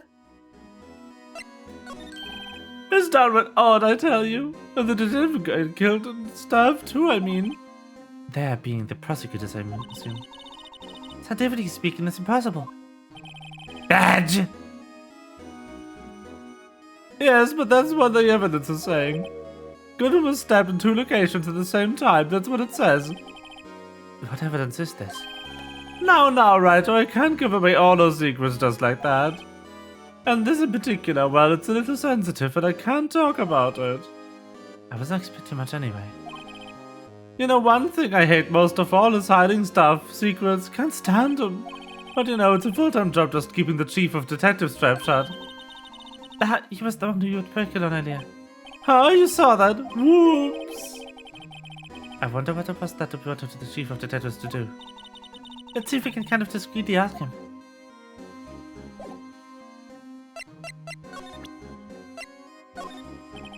I was wondering, could you take a look at this? Blue Badger.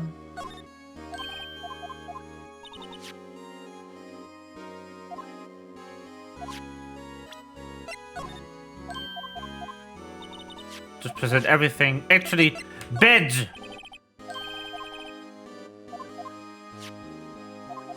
Sad.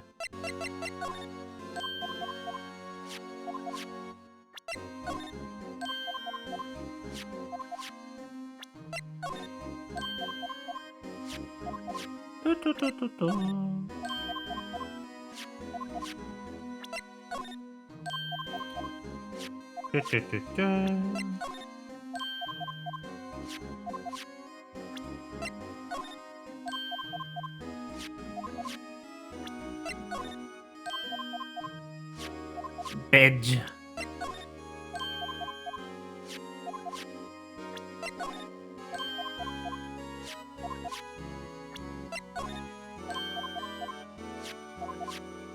Okay, I tried everything. Bye.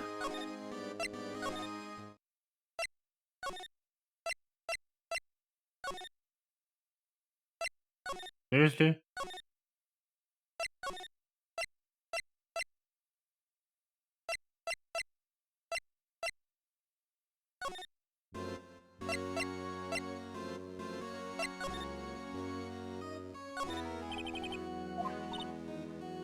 What exactly did the chief police wanted to do? Well, see over there, there's Goodman's desk. He wanted me to check it for anything that might be a clue. I took away every last piece of garbage in the trash can. So nothing belonging to Detective Goodman is still here. Of course not. Well, except for this. What, you get something? Sure, why not? It's not important. He didn't even finish writing it. There's a lost item report, but it's only half complete. Lost item? Did Detective Goodman lose something? The date on this is February 21st. Better know that just in case.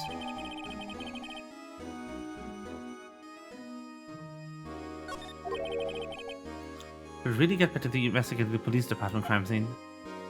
Fucking finally. Anyway, what is this?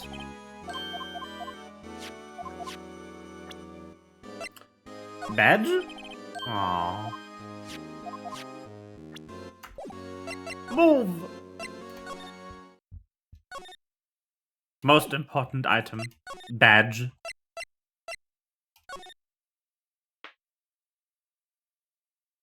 I should really get back to investigating.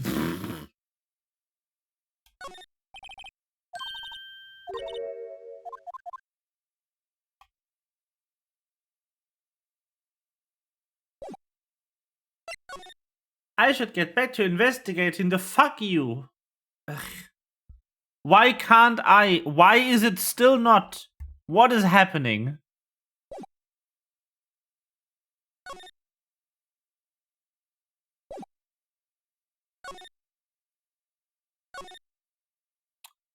Hello?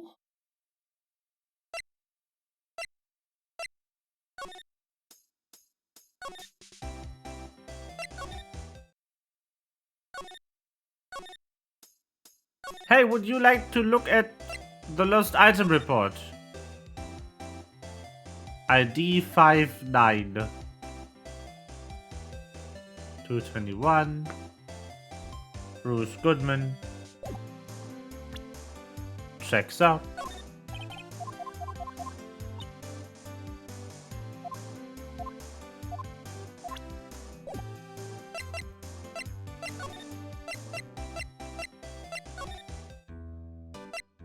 Hey, would you like to look at this?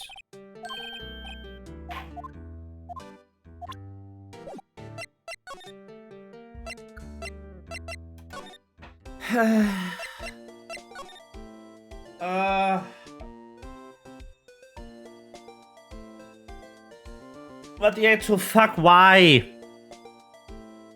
It even told me to go back and I still can't get in.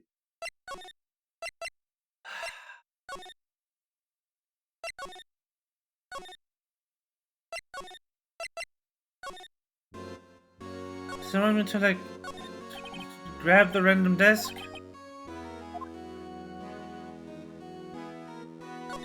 Some guy.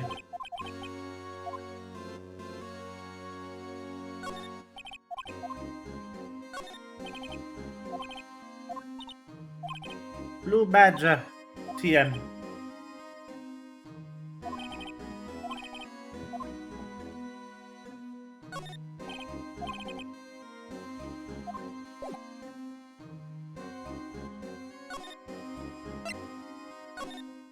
I'm so confused.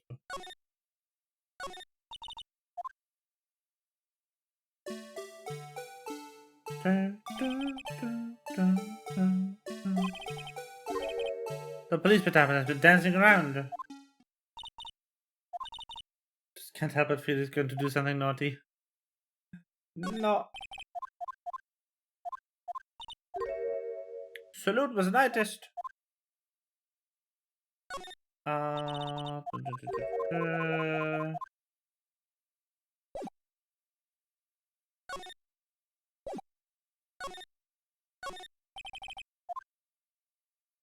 Was this banner, crime fighting campaign, slogan? Okay. Police!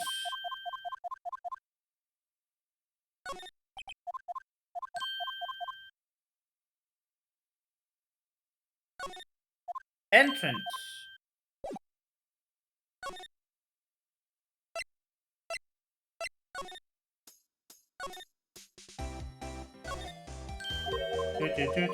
Door. Still broken.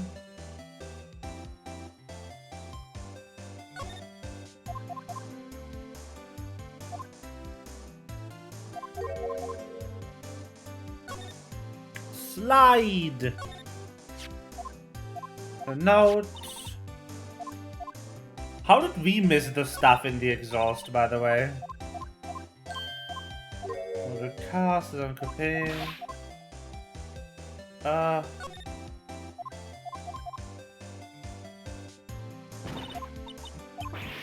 It's okay, don't cry. It's a lunch later, Olympic Steve. I also love just this thing. Is this a car elevator?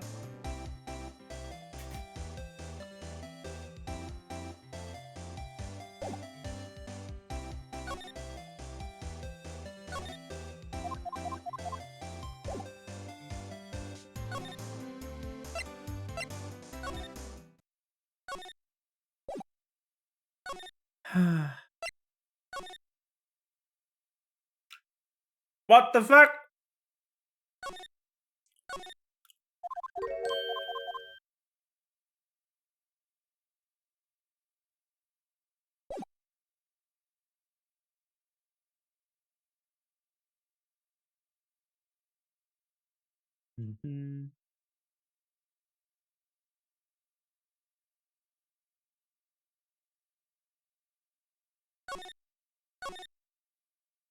What?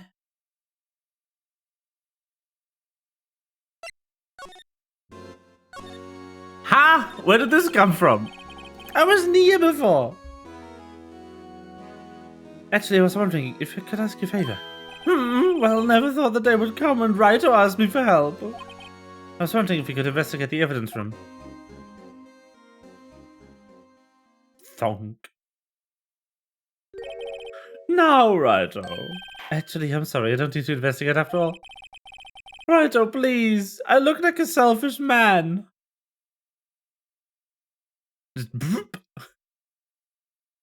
The option just appeared. Woo!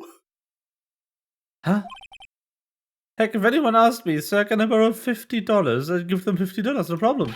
So go ahead, investigate that room to your heart's content. Knock yourself out. It just goes to show that you never know until you ask. And for you here, you can borrow this. Hey, it's the detective's ID card, isn't it? That's a special card for guests, so don't lose it. Yes, sir. It's an honor. Magic. You just run along now and do your best now. Later, folks. Oh! Good show. It's pretty cool on my lapel, and looks pretty cool on my lapel, doesn't it? Just think, a real ID. You seem happy. Yes, sir, because, sir, we get to go to the evidence room now, sir. I think this place is a bad influence on the girl. Fucking finally! Progress! Poggers have been achieved.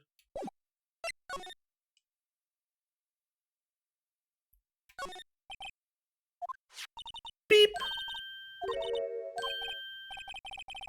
Can't read this turned off. What? Howdy, partners! Well, what may be Bambina's sky so grey? Officer Marshall, why does it have to be him? As why does it have to be him look for? As you may surmise, this is my saloon. We're here to investigate the crime scene. And that there is how defeated Snake sounds like. Incorrect. You can't defeat me. It's impossible. Yeehaw! That card you got there in your chest? As bad as Sherry's bed in these pods. Yeehaw! Well, what are you standing there for? Get along, little doggies. The crime scenes are waiting. Cringe accent, I'm sorry. Looks like the card reader's an answer again. While we're here, I was wondering if we could ask you some questions. Sorry, cowboy, but I don't mind to tangle with your hombres. With your hombres. Hombres. Hombre! Oh, that's too much. You busy then? Did I say that? Only said I didn't wish to speak with you. Actually, you said you had no mind tangle with us, hombres. But what if I gave you lunch? That smell. Reminds me of Texas. So, Officer Marshall, you're from Texas? No, just saw special on television the other day.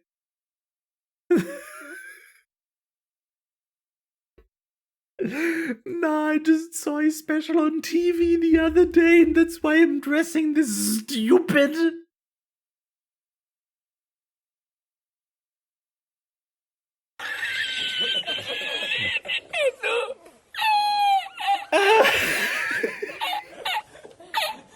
Fucking idiot.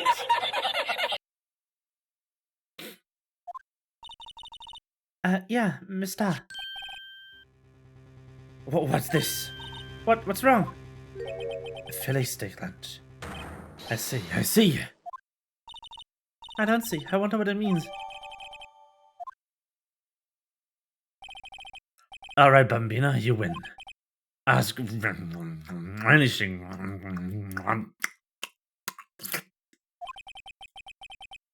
Sorry. I think I overdid it a bit on the eating sounds there. Finally, it seems like. He's willing to talk. Officer Marshall, you're in charge of security for the evidence room, right? You got good eyes, partner. It's an easy job, and I'm grateful. No, not the bunk. The guy kept getting his name wrong, calling him meekly.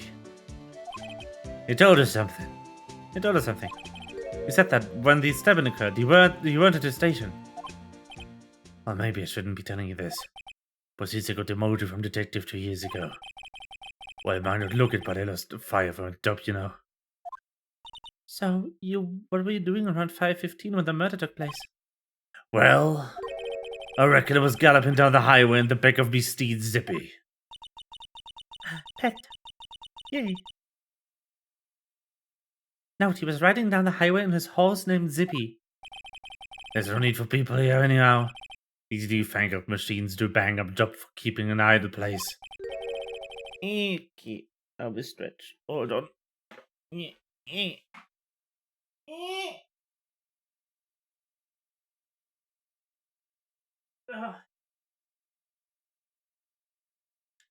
The stretching.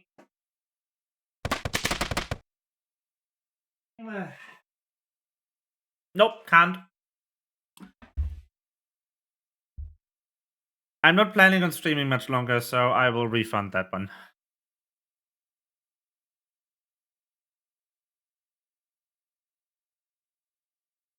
My drink is empty.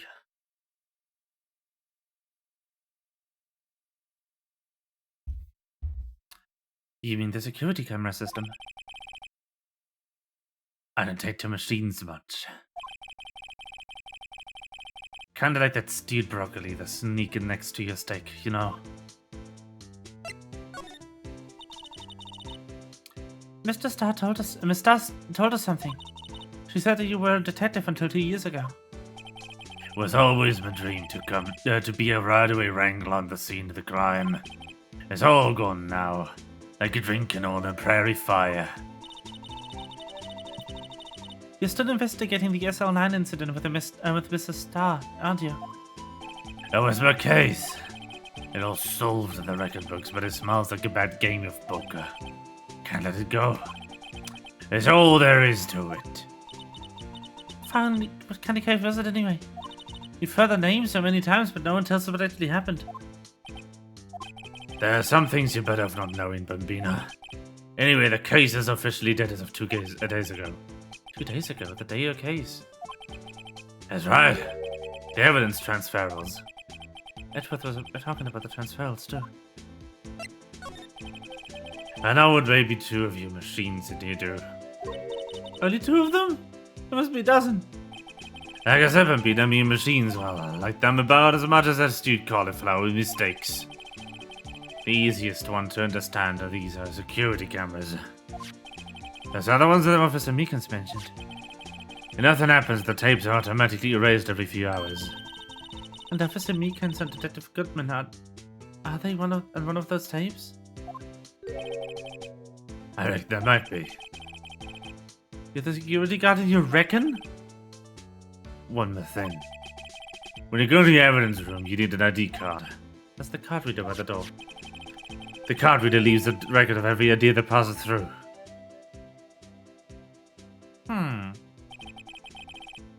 So this is the ID card record. Hey, I've seen that somewhere before. Sorry, Bambina, I can't show you more than that. Huh? I haven't heard whether this is related to the case yet. Mr. Wright, I saw a number on that record just now. I've seen the number before. If there's some way you can prove that record started the stabbing. Yes. Sorry, but could you explain what the whole transferal thing is about? We keep only evidence from solved cases in this room. They're kept here under the presiding detective's supervision for 2 years, so we can reinvestigate them if it turns out there was a mistake, see?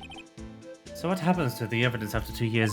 It goes to sleep forever in the underground vault of the county sheriff's department. That's what we call transferal. We do it every February. I see now. Transferal's like a funeral for old cases. 2 years after a case is solved, it's closed forever, dead.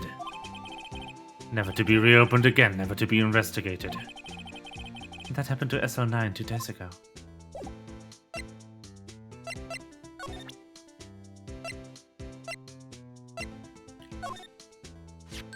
See this? This is the victim's ID card. Ah, the one that was underground in the parking lot. The number, and this is 5842199. Officer Marshall, show us that ID card record again.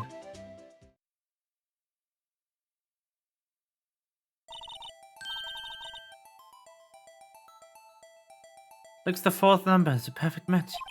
Was used at 5:14, right before the stabbing. What's more, there's only one of them cars in the world.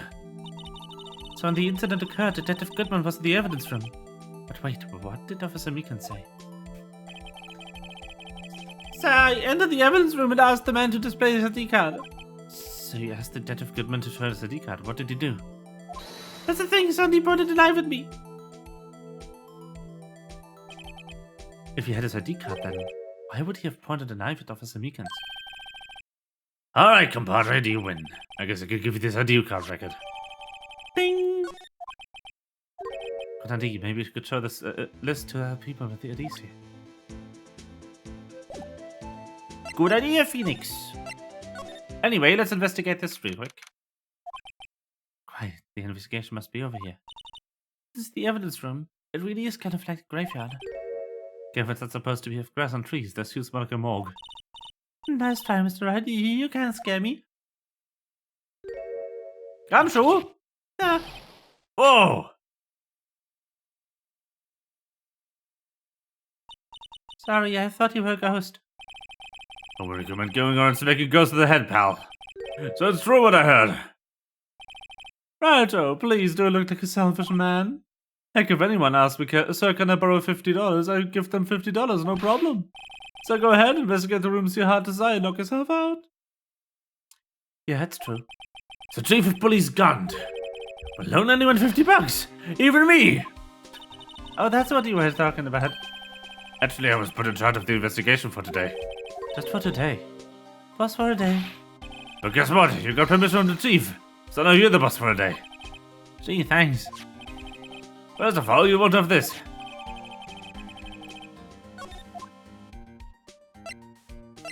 I love Gumshoe. So Detective Gumshoe, you're the boss of the day. That's right, it's an honor. After all, the murder took place here in the police department. But if you're a boss, why are you all alone? Why are your enemies?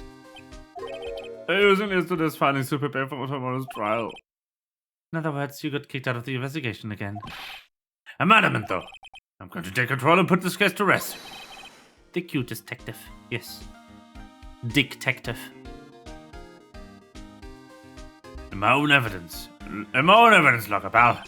You have a locker in here too, Detective Gumshoe? Yeah, of course. I'm a detective, after all. They gave me a locker that only I can open, pal. Only you can open. I'll always believe in Mr. Edgeworth, no matter what happens. So, Mr. Edgeworth is with the inquiry committee right now, right? They're trying to figure out who's responsible for the mess up in court today. I see. I guess this is what they call fate. Mr. Edgeworth just can't get away from that case. Case? Yeah, that case. The SL9 incident, of course. That was the beginning of the end for Mr. Edgeworth. Maybe we can get him to tell us more about the case. This place is more high-tech than you might think. Every locker is fixed so that only one detective can open. Using the ID card? But that's the thing, pal. The ID cards can be lost. Well, I'm on my third card since entering the force already. That sounds like a lot. Yeah, but even I can lose my own right hand. Right hand? Oh, you mean your fingerprint? Exactly, pal. The lock for each locker is coded with a fingerprint. So the only locker we can open is our own. Funny, they look like normal lockers. These are the latest model. There's a trick to the handles, see? The handles? On the other side of the handles is a sensor, and if the wrong person touches it... Zap, you get a shock. Is that what's happened? My hand would be black and smoking every day. In any case, the locks aren't that obvious. There even are some people in the force that don't know about the fingerprints locks.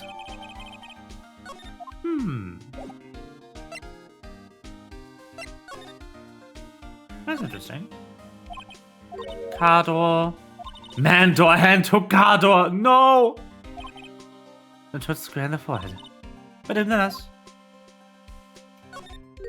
Something's sticking out of here.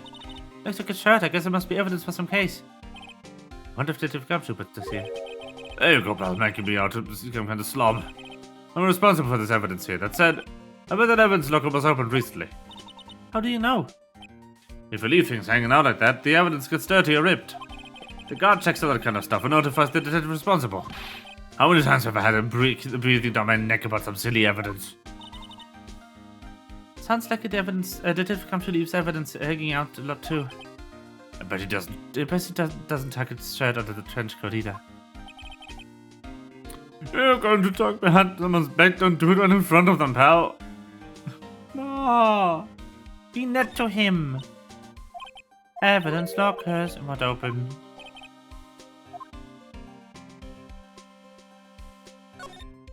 Some sort of bulky equipment is gathering dust here. What a sorry-looking fishing pole is that? Ah, it's a personal pole. I never did get around to using it. Wait, I've seen that somewhere before. Right, pal, it's the metal detector. The one that led to solving that case out at God Lake, remember? Alright. Wow, that feels like it was ages ago. It's been 2 months, Phoenix. And I don't think I've seen this one before. Oh, that's a bug sweeper. I'm sure it'll come handy for solving some case sooner or later. That cheap-looking box? You can't judge a personal machine by the cover. You gotta look at the heart. It will surely come in handy for something or another. Crime scene, do not cross. Whoops. What is a saw and paint doing here? Since the dawn of time, true art has always been a war against oppression. True art? I know that there's a blue and yellow paint here. Perhaps they're witnessing the birthplace of the Blue Badger. Well, you might say this is my studio. Here, in the evidence room? Ah, I wonder why the evidence gets dirty when you leave it hanging out of the thing. Wow, someone must have broken something to bang all these big pieces. Detective Gumshoe, perhaps. There you go, pal, making me out some kind of hooligan. Apparently from the case. The case? It's an incident, pal. I see the sticker on one of the pieces here. Another piece of SL9 evidence. I wonder what shape these pieces were in before whatever was broke. You want to put them back together? Ah, good luck, pal. That's no job for amateurs. Why, I spent a good 3 hours on that before I had to give up. That's why I always carry around a tube of glue. Ah, this piece looks like the bottom. Let's try putting the rest in place. Oh my god. No? Yes.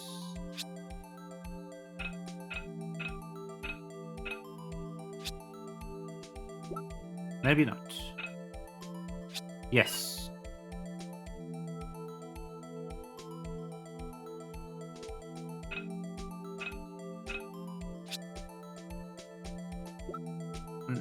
No. Why am I just... Stop! There we go. Latent time. Spin.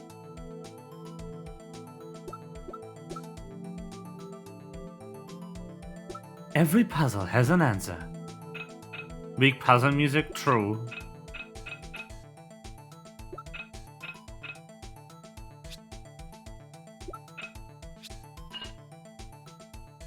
Spin. What am I doing?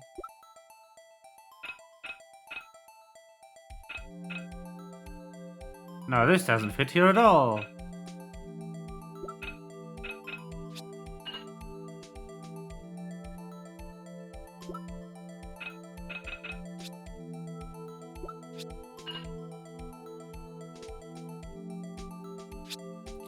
No.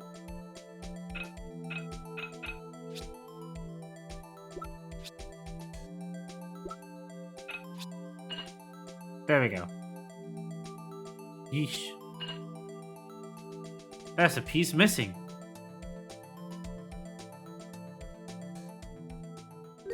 Huh? Well, I think we did it, but some of the pieces are missing. Yeah, I got that far in 2 minutes myself. The problem is finishing it. Are some pieces stolen? I bet they were missing to begin with. Still, it doesn't look like the most stable kind of jar. Kind of understand how it got broken. Isn't it just upside down?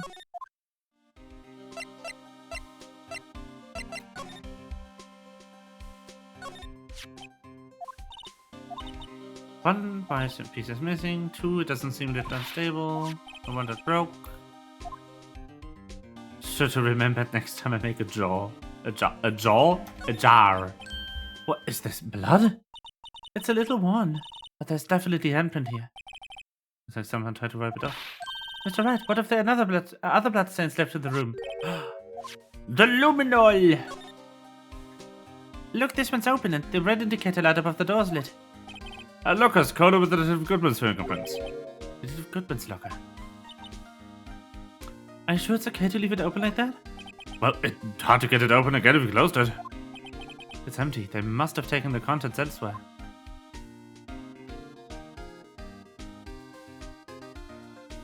Luminol!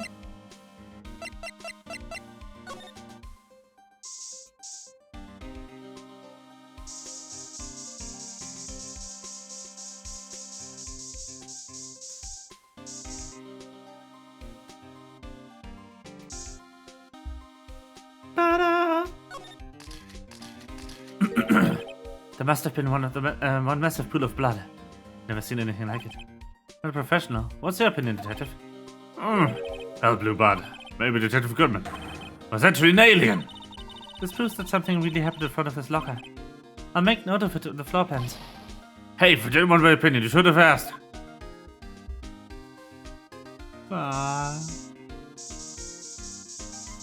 Any other blood? Hello?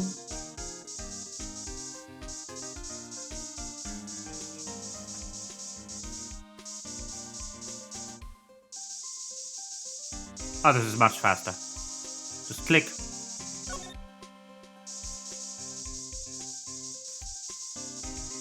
What do you mean there's no blood on man door, hand door, car door?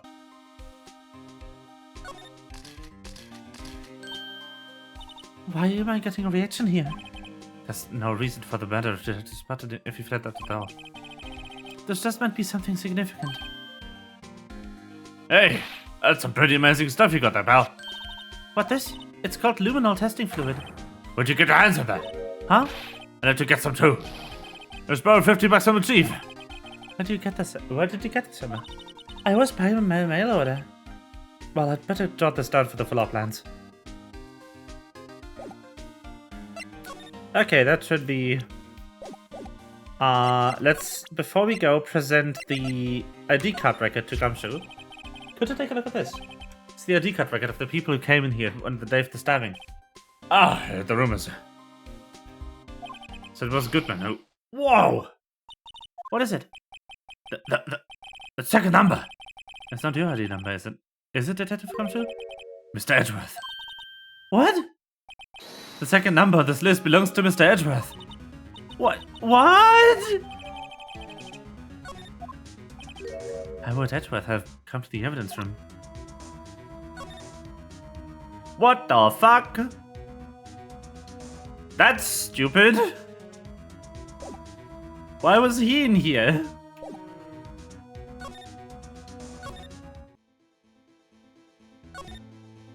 Let's make sure I don't forget it. Line. Okay, good. Good. Move! Art station. Move! Evidence room. No.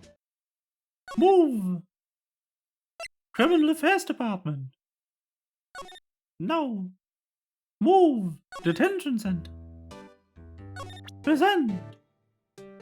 Aha! Mr. Meekins. Good day, look at that.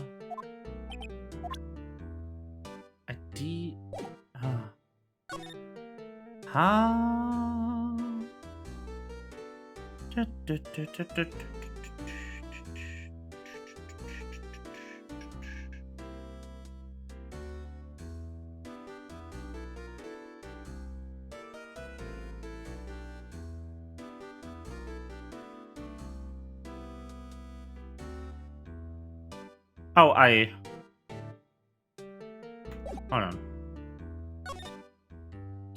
I just realized. No.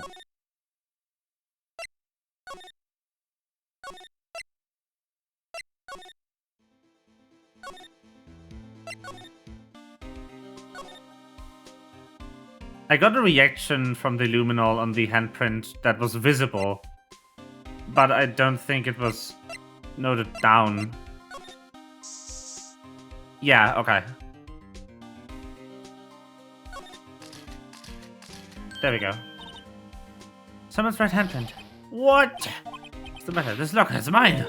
It's yours? Please. You have to help me when they come to take me away. Promise to testify that I wouldn't harm a fly. You'll do that for me, won't you, pals? There's an important clue. I'll do it under the floor plans.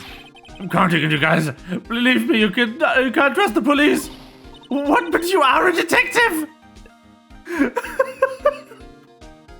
You can't trust the police, said fucking him.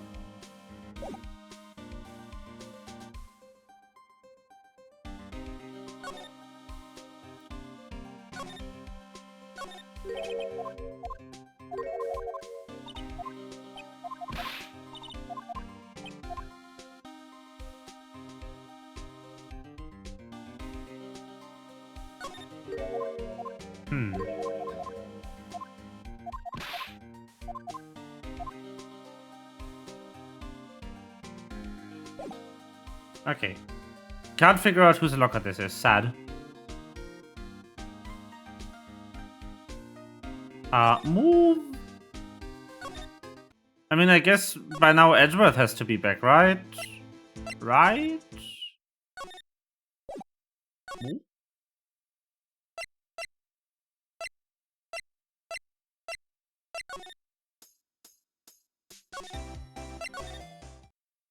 No.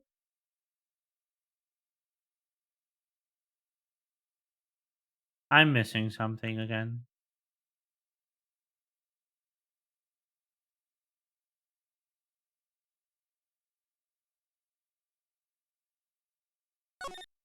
Okay, I appear to be missing something in the room we were just in.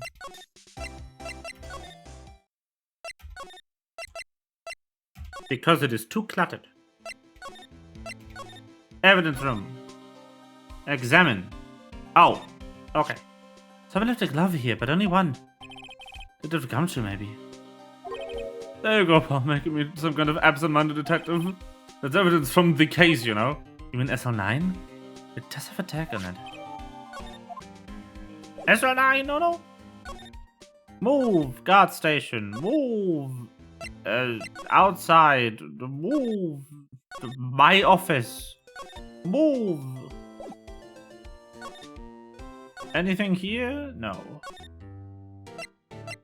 Parking lot, move. Prosecutor's office. Edgeworth? I give up.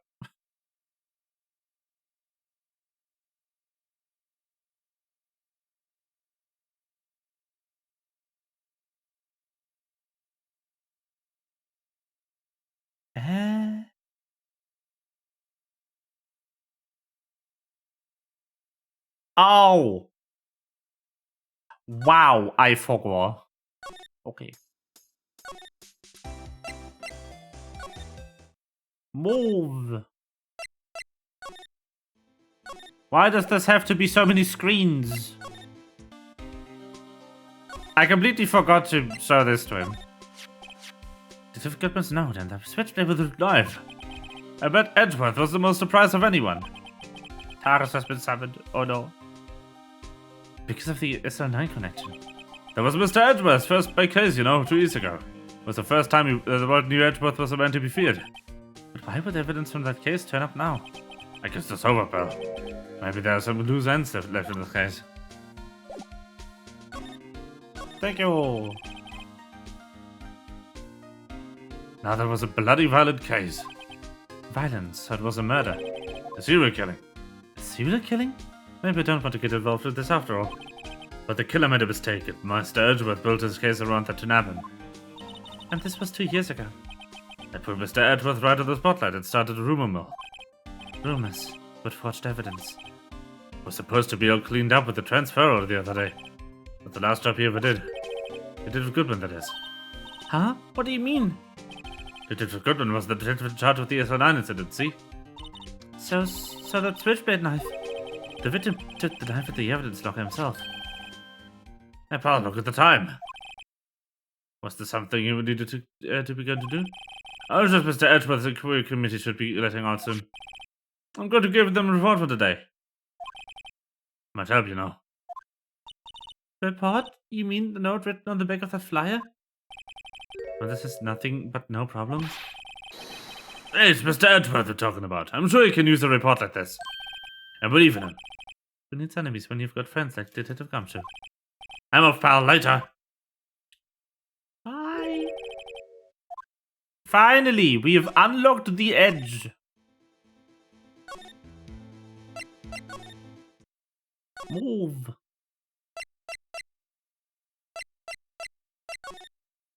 Move. Edgy.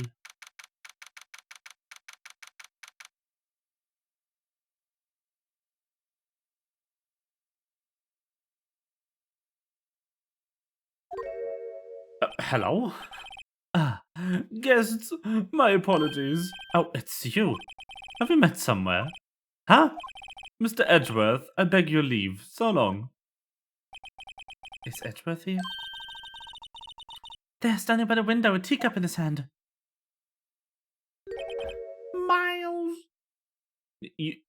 I don't think we are on first name basis with him. Still. It's Edgeworth. Right. He has the hotel bring him tea service. Mr. Edgeworth, you're back from the district prosecutor's office inquiry. I am. By the way, Detective Gumshoe was looking for you. Ah, yes, he brought me the latest information, it seems. Really? Was it helpful? Apparently a new French restaurant is opening near here. I think he was trying to console me somehow. The real info's on the other side, Edgeworth. Poor Mr. Edgeworth. I think this whole thing has really taken a toll on him. Hey, Eddie. So how did the inquiry committee go? Actually, they decided to treat this not a case of concealing evidence, but as a communications error during the investigation. Concealing evidence? Yes, apparently there are some who believe that I concealed evidence. They gave me a warning. You were lucky this time, again. Again? I've heard them say so many times. Ever since that case 2 years ago. Are you okay for the trial tomorrow? Well, I'm still the presiding prosecutor, attorney. However, something happened? They gave control of the investigation over to the police department. The police department? Yes, any further investigation for this case will be directed by the chief of police, Gant. I can't do anything but wait for his results. I see. Why, I ask you? Why? All along I've done only what I believe is right. I have nothing to be ashamed of. But still. Wow, I've never seen him out of sorts. Hey, how about some trauma? I know you've probably got a hold of some information already, right? It all has to do with the case you were on, the SO9 incident. And some dark suspicion you're wrapped up in. You're the man who revived the worst memory of my life. I figured I'd be telling you about this sooner or later. Must be talking about his father's murder in that elevator. Okay, Edgeworth, why don't you tell me about it? Tell me the truth. You mean DL6?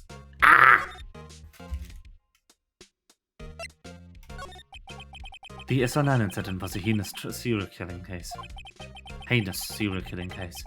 The head of the investigation was the deputy chief of police at the time, Damon Gant. That why killed Kudos involved in the case 2 years ago then. Was a top officer, and it was my first time working with him. I was nervous. Wow, you get nervous too, Mr. Edgeworth? What I want to know is why a deputy chief of police was in the investigation. In truth, I used slightly more extreme methods than normal. We were dealing with a vicious murderer. If I let him go, the blood would be on my hands. We won a guilty verdict, and the killer was executed. Wait, you didn't? Of course not. I didn't touch the evidence. Yes, I will do anything in power to win a trial. However, I do have a code, and I follow it faithfully.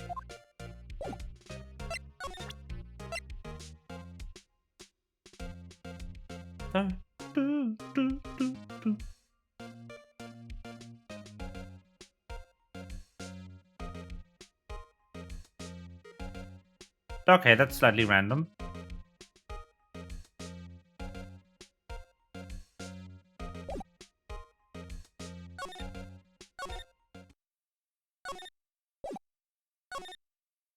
Move!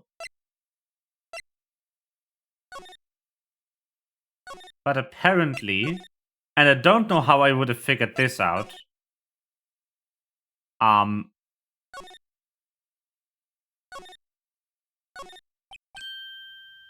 Blood.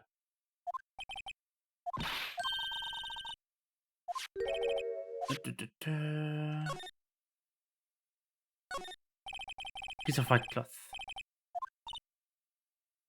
Wrinkled.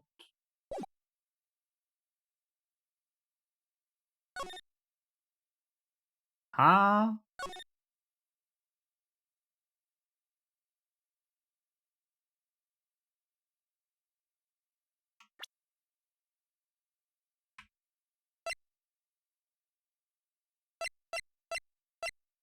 That didn't work, game.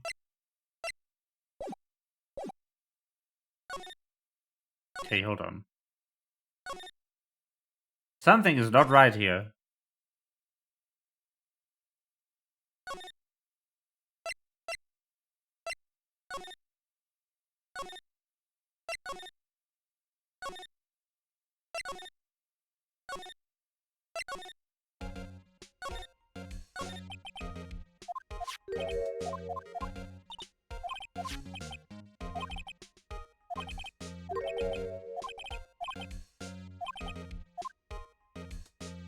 Huh?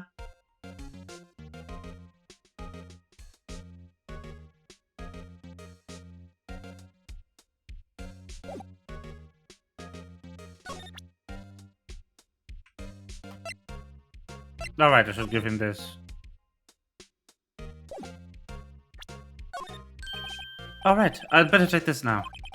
As I was saying, What's this? A record of a D card usage? Edward, you went to the evidence room that day, didn't you? Just before the incident occurred, no less. Yes, that's true. Why, Mr. Edward? Please don't look at me like that. I was asked to go, but Chief can't, no less. The Chief of Police? He wanted evidence for a case that wrapped up half a year ago. He told me he wanted me to keep it here in the prosecutor's office. But it was solved, right? It would have to be if the evidence was already filed. The Chief was never one to explain himself. In any case, on the day of these stabbings, I brought this back here. Can I ask what kind of case it was? I can't say. It really has nothing to do with the current case. I'm curious about this other case. I better make a note of it. Stubborn as always, I told you this has nothing to do with the current case. By the way, Emma, the chief prosecutor wanted to know something. My sister? What? If you were still studying forensic science. Huh? Yes, of course. Well, by just today, Mr. Wright and I were using this. Luminal testing fluid, Well then, you might have use for this. Aluminum powder for taking fingerprints? There it is. That's how I should have figured this out. Good. I can close the solution. We're done. For me? Are you sure we are the enemy, you know? I have no say in today's investigation. Do as you will. Edworth, I'm really... No need to thank me. Here, take your powder and these fingerprint files for everyone involved. Thanks. How about giving these to the two come true as well? But let's go on. One last investigation. The sus handprint. Let's go.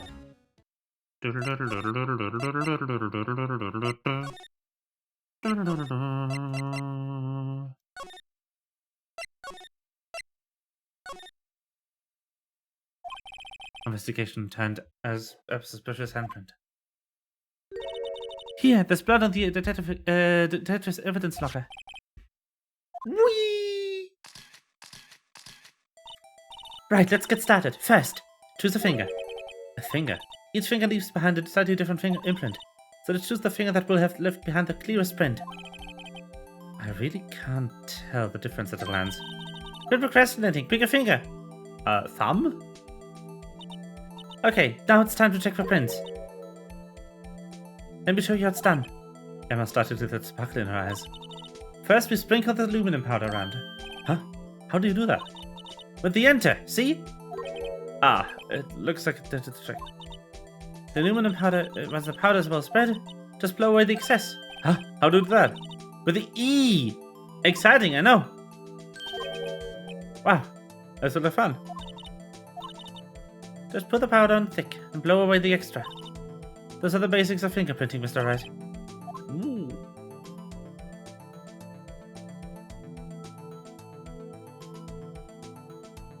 Make the screen nice and white, spreading all the cocaine, aluminum. Aha! You did it! You found one! But this looks nothing like a fingerprint. Now that you mention it, I guess it doesn't. What does it mean? I think it means we're out of luck. Out of luck? The person who left this handprint must have worn gloves. Don't tell me you've been wasting our time here. Hey, calm down. That's just the way it goes sometimes with scientific investigations. But it does seem a shame. I read it. Why don't we look for other prints? Other prints? Look at the locker door again closely.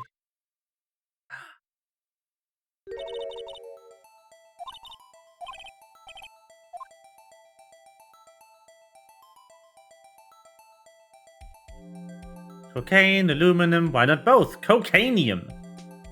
That sounds fun. E. Sure, that's the shape I did.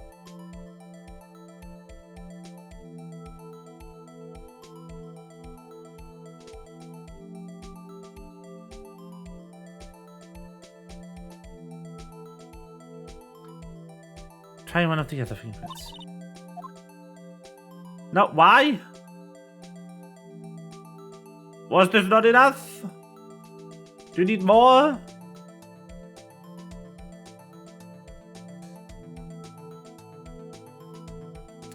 Do you need the entire screen to be white?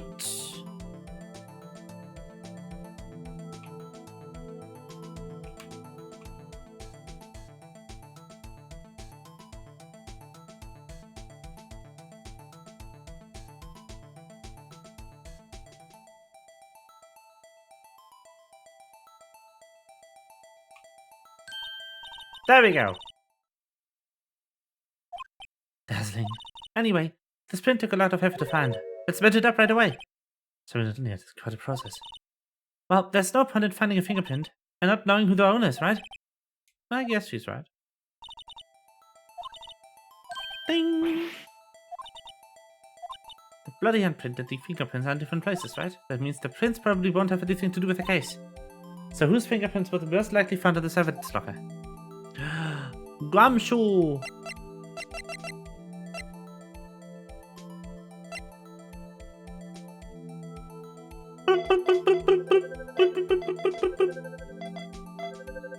Yes. Ta-da! Ah, so these prints belong to Detective Gumshoe. Something wrong, Mr. Wright? He gave me this so what look. I guess that's probably because I was thinking so what. Okay, so we came up with nothing this time, but there's always next time. Sometimes you hit, sometimes you miss. You've got to roll with the punches, Mr. Wright. Thanks for listening. Wait, if I remember correctly, there was one other handprint.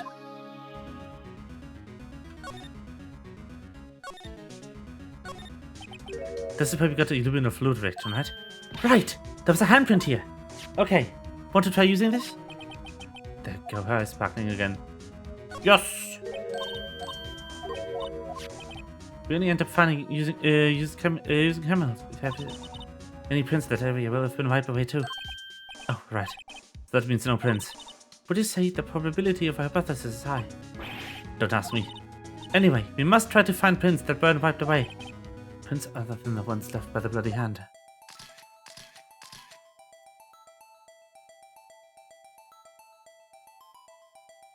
Fuck me.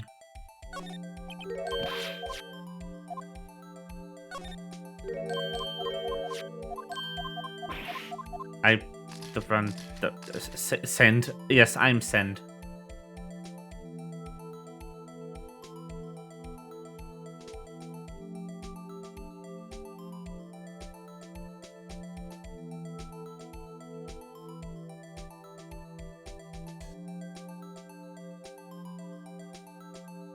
Anyone see anything here?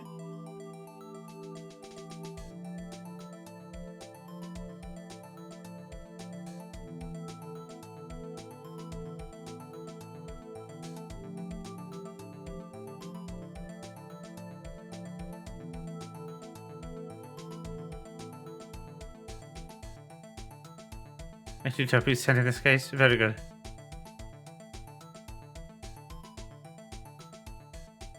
Yes, I know who sent is. I have seen a GDQ in my life. Yeah, if I found the finger, no worries. I did it.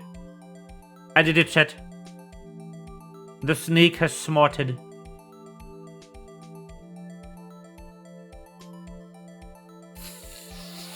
Snake powder. Ding! No. No, no, no, no, no.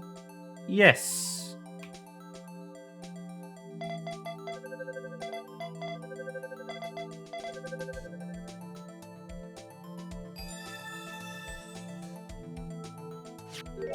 Hey, these fingerprints, whose are they?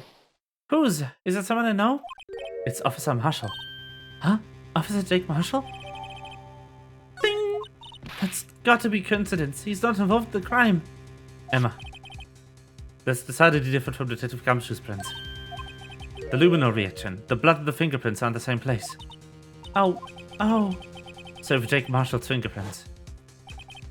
On a white bloodstain. But why would Officer Marshall? Looks like our investigation is finally turning up some results. I guess this is what you call decisive evidence. I don't believe it.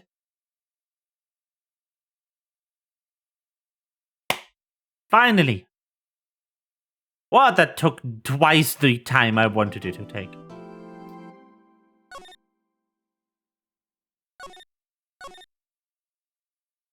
Anyway.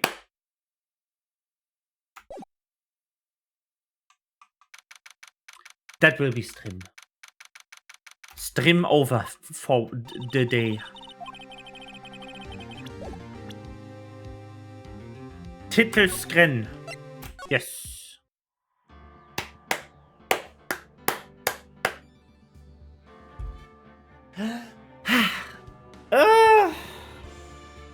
Why is this trial so long? Oh.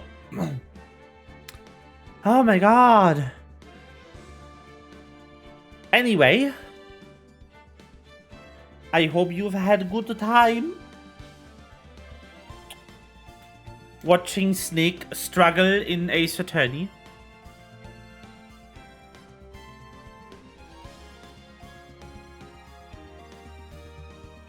And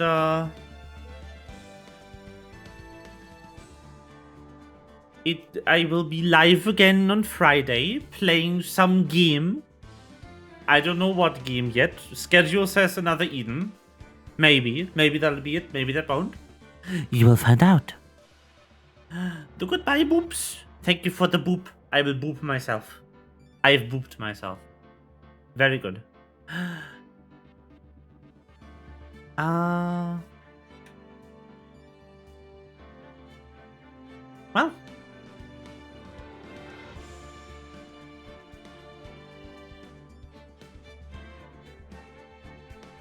We've had things and depends. I don't usually like rating people I don't know.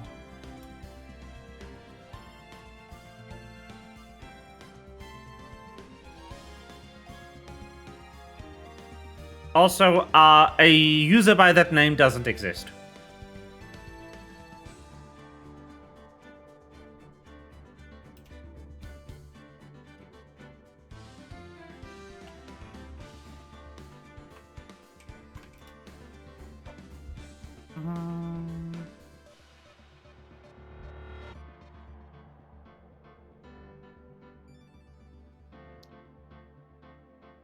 Oh boy, Lethal Company. Oh no. Not the lethalest of companies.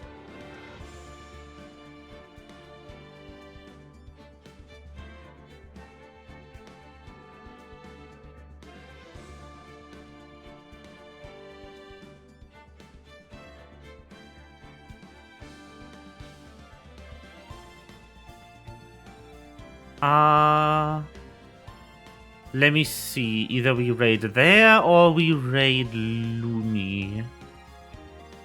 What is Lumi doing? Spoiling me. Okay, we're not raiding Lumi. Sure. Why not? I should actually make a channel point redemption for this, or do I have one? I have one. I do have a channel point redemption for this. It's 3,000. I should actually set that one to once per stream now that I think about it. It can technically be redeemed multiple times in the same stream. I should change that. Anyway, sure, why not? Let's go.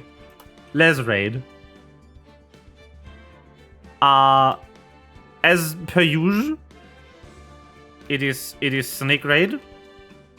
If you have my emote, you do this. If you do not have my emotes, you do a Pog emote of your choice. And then you just kind of spam it. Time to redeem it. No! I will refund it if it's redeemed today. I also fucked up copying the correct spelling. There we go.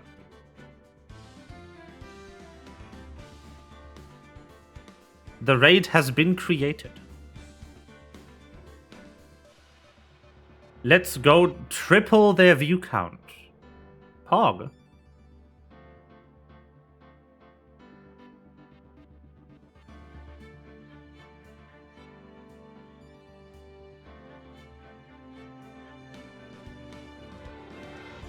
Anyway, that will be the raid.